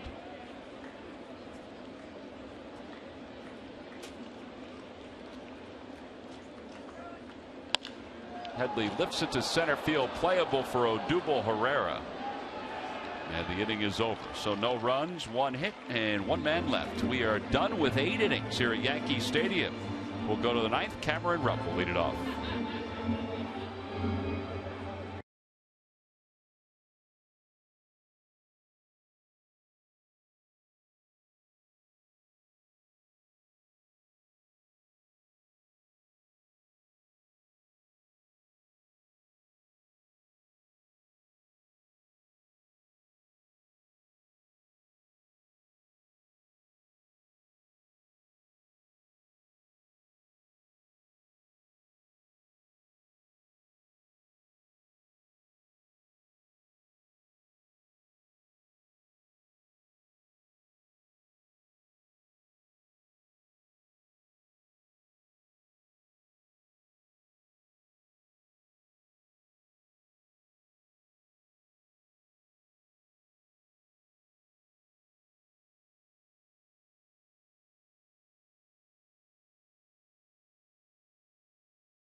The Phillies were up here at Yankee Stadium June 16, 2010. Yep, that's Jamie Moore at the age of 47.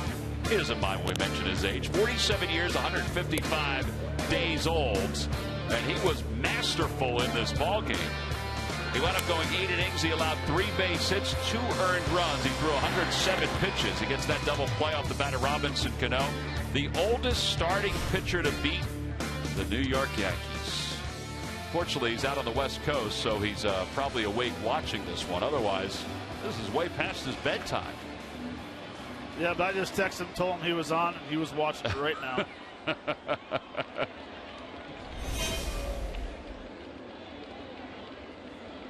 He was really masterful that day, but he was on. Sorry you missed it, Matt. Pardon me? Sorry you missed it. Me too. Was that 2010? 2010. San Diego? Nats. Washington. Cameron Rupp will lead it off here in the top of the 9th. Brandon Pinder is the new pitcher, and he fouls the first pitch off. Pinder 8 games, 0-0, 1.93 earned run average. He is the 5th pitcher used tonight by the Yankees.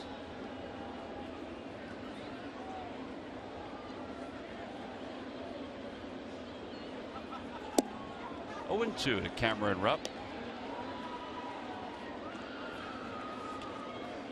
By the way, Jamie says thank you.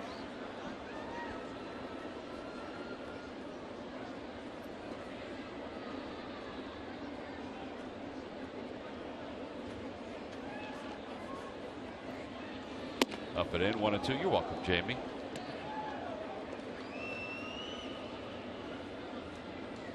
Think about that lineup the Yankees had too. Saw Cano, Jeter.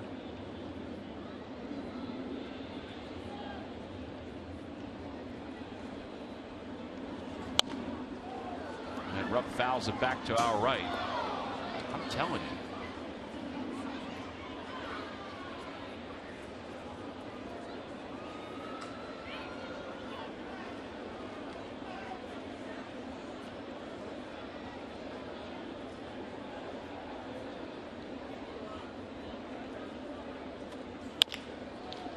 Over to shortstop. Gregorius is up with it. Has time. 1 out. Papelbon is warming up in the bullpen for the Phillies. So even though this is not a save situation, he's going to get in and get some work. Work has been hard to come by for Jonathan Papelbon. Save opportunities hard to come by. He needs it. He wants the work. And now Odubel Herrera.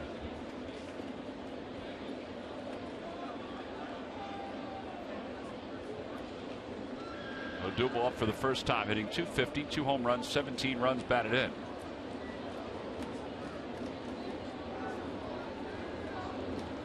Rhino talked about Odubel today because his playing time has been diminished. We said he was the one that would be most affected by Cody Ashley and Dominic Brown playing left field and right field. And Ryan Sandberg said this is his role. He's going to be a late defensive replacement. He's going to play every once in a while against right-handers. He said, I can't afford not to go with a hot hand in certain spots, and Ben Revere is the hot hand out in center field.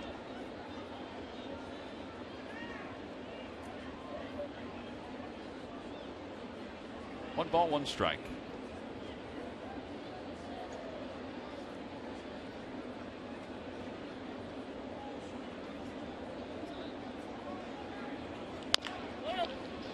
Garrett Jones has it. Flips to Pinder covering. 3-1 on the putout. 2 away. And Freddie Galvis will get another chance to bat after a 2-hit night. He's 2 for 4. A reminder, we'll be right back at it tomorrow, 7 o'clock. Sean O'Sullivan starts for the Phils. He'll be on Comcast Sportsnet. O'Sullivan comes into this game with a 1-5 record. He'll be opposed by C.C. Sabathia, who is very hittable this year. 5.31 ERA.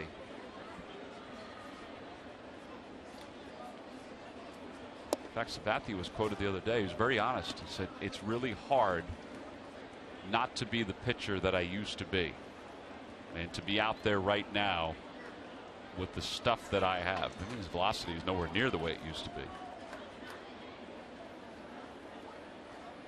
All those innings are catching up to you. That ball is drilled deep to right field over the head of Beltran. It's going to be a ground rule double. 3-hit night for Freddie Galvis. Good job, Freddie.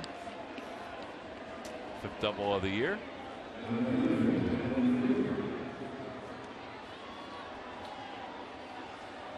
In the rightful hands of a Phillies fan out in right field.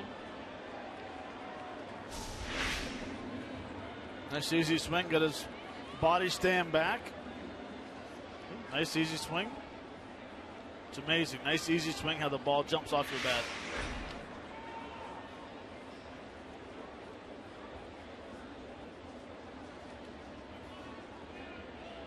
Ben Revere scored a couple runs. He has 2 hits tonight. His average of 284. Outside, 1-0. Funny, Ben's at the point now where his average isn't going to jump a whole lot when he gets 2 hits in a game. He has so many plate appearances.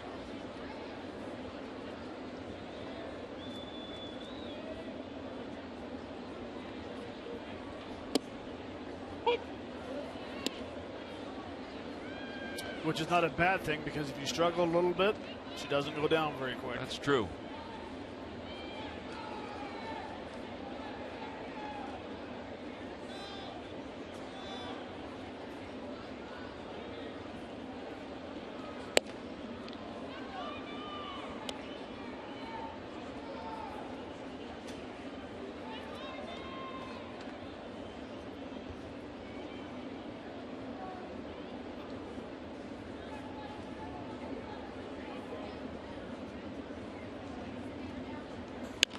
Off the hands, blooped over the head of Headley into left field, a base hit.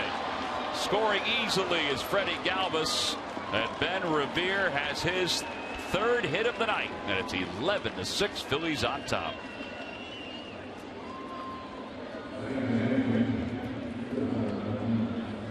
Thing of beauty right there. Sure was. Another knock, your average jumps up 3 points. RBI, another hit, runners in scoring position. Got jammed, strong enough to hit over Chase's head. 8th 3-hit game of the season.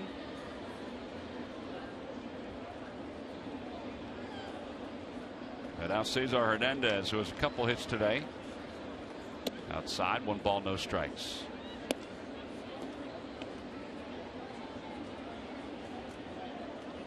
I would think it's still a Papelbon game, right? Nobody else is warming up. He's standing on the mound. Yeah, it would have to be.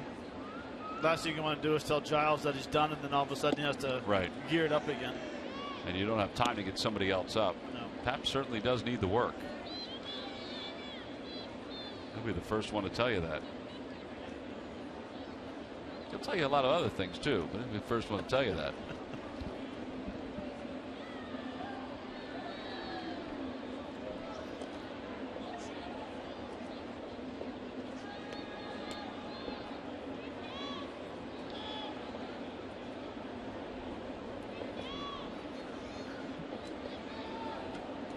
11-6 ball game. I wouldn't think Ben Revere is going to try to steal second base. Do you think, Tom? I do not think so. I mean, I think he's only got maybe a 3-step lead. Yeah, they just threw over him. Although the game has changed. Garrett Jones is holding him on. 3 balls, no strikes to Cesar Hernandez. 3-1. Maybe Franco will get another chance to bat.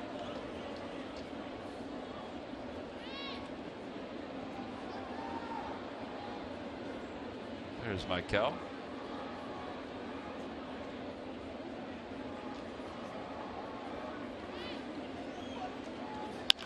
Out to left field. Chris Young ventures back. He's got a beat on it and puts it away. Side is retired.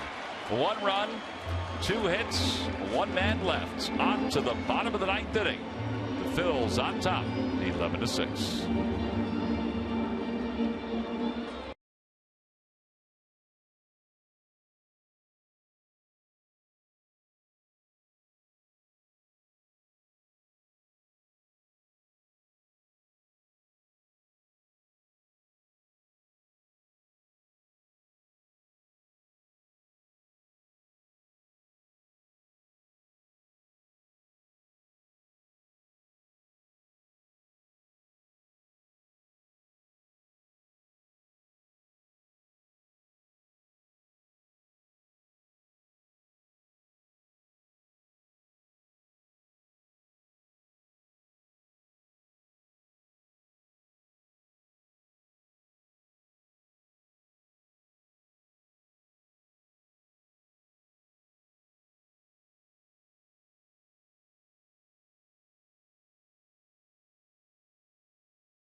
2 in a row. They'll turn the baseball over to Jonathan Papelbon. 1-1 with an ERA of 1.30. Certainly not a safe situation with the Phillies up by 5. But a game the Phillies desperately want to win to take game 1 of this series over the Yankees. They've lost 12 straight on the road. It'll be Alex Rodriguez, Brian McCann, Carlos Beltran to lead things off.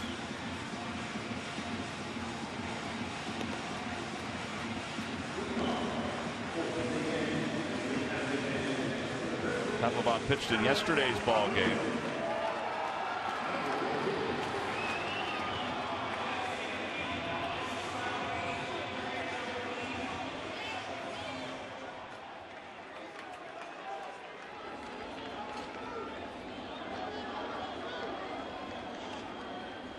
So Rodriguez will lead it off. He's 0 for 3.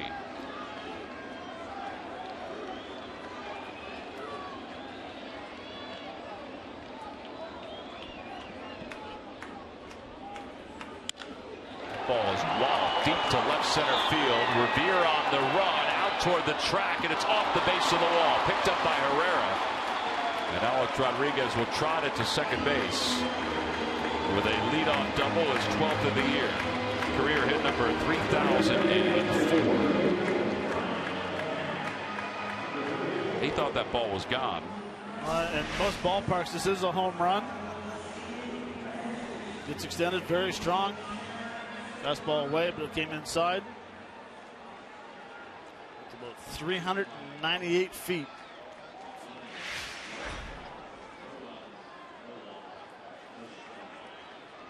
So runner in scoring position now for McCann.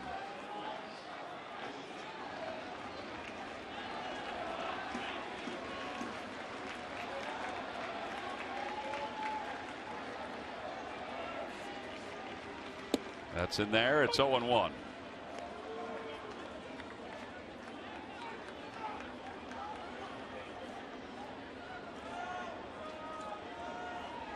See the line score for the Phils. That's been busy for them. 3 runs in the 3rd, 4 in the 4th, 2 in the 6th, 1 in the 9th.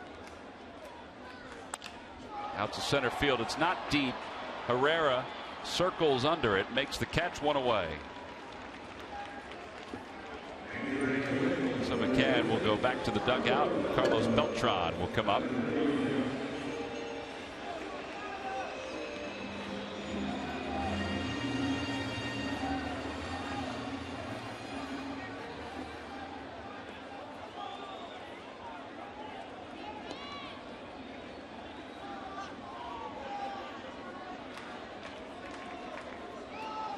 Beltran has a couple doubles tonight. He is 2 for 4. RBI double in the 1st. There's a strike, and it's 0-1.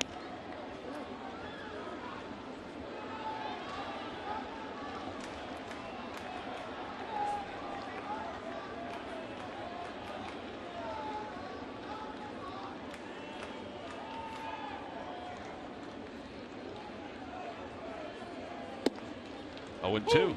Boy, good placement. That's what Papelbon's been able to do this year. His command of his pitches.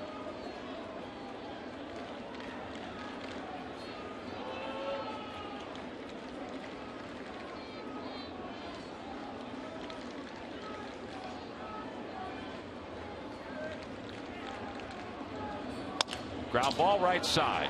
Hernandez charges, has it, throws, not in time. An infield hit.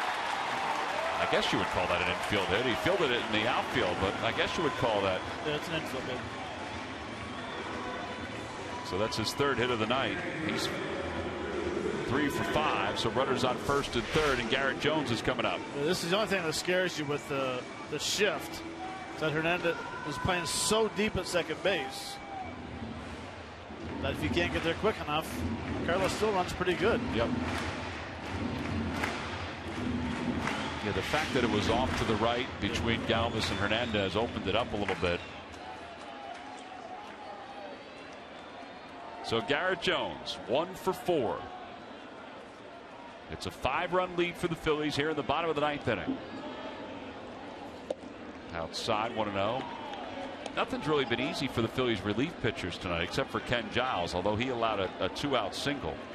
But the Phillies relievers have used pitches to get through their respective innings. What does that do for the days ahead? Well, worry about that when we get to the days ahead. Out toward left center field. This is going to split the gap, and it's going to go to the wall. One run is in. Beltran's around third. He's being waved home.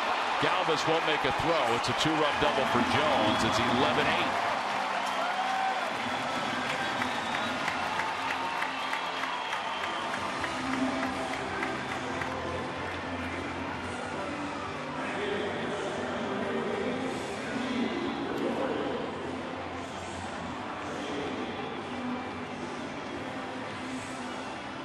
Bullpen door is not going to swing open again. This is Papelbon's to try to defuse. The lead is down to 3. Runner at second. Didi Gregorius the batter.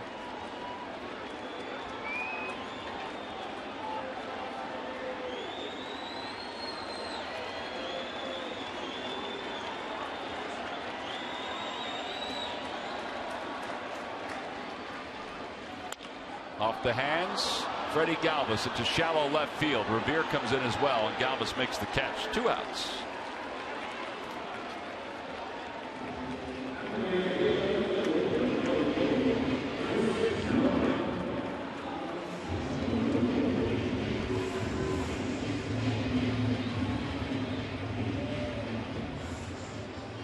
And it's left now to Chris Young.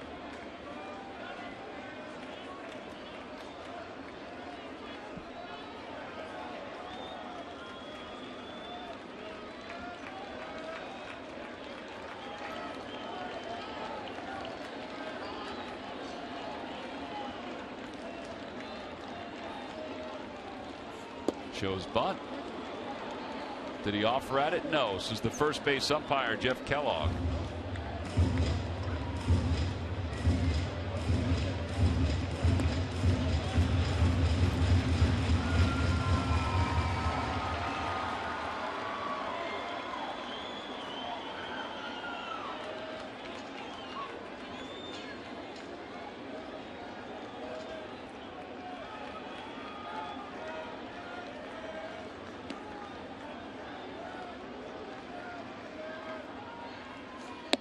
Way outside, 2-0.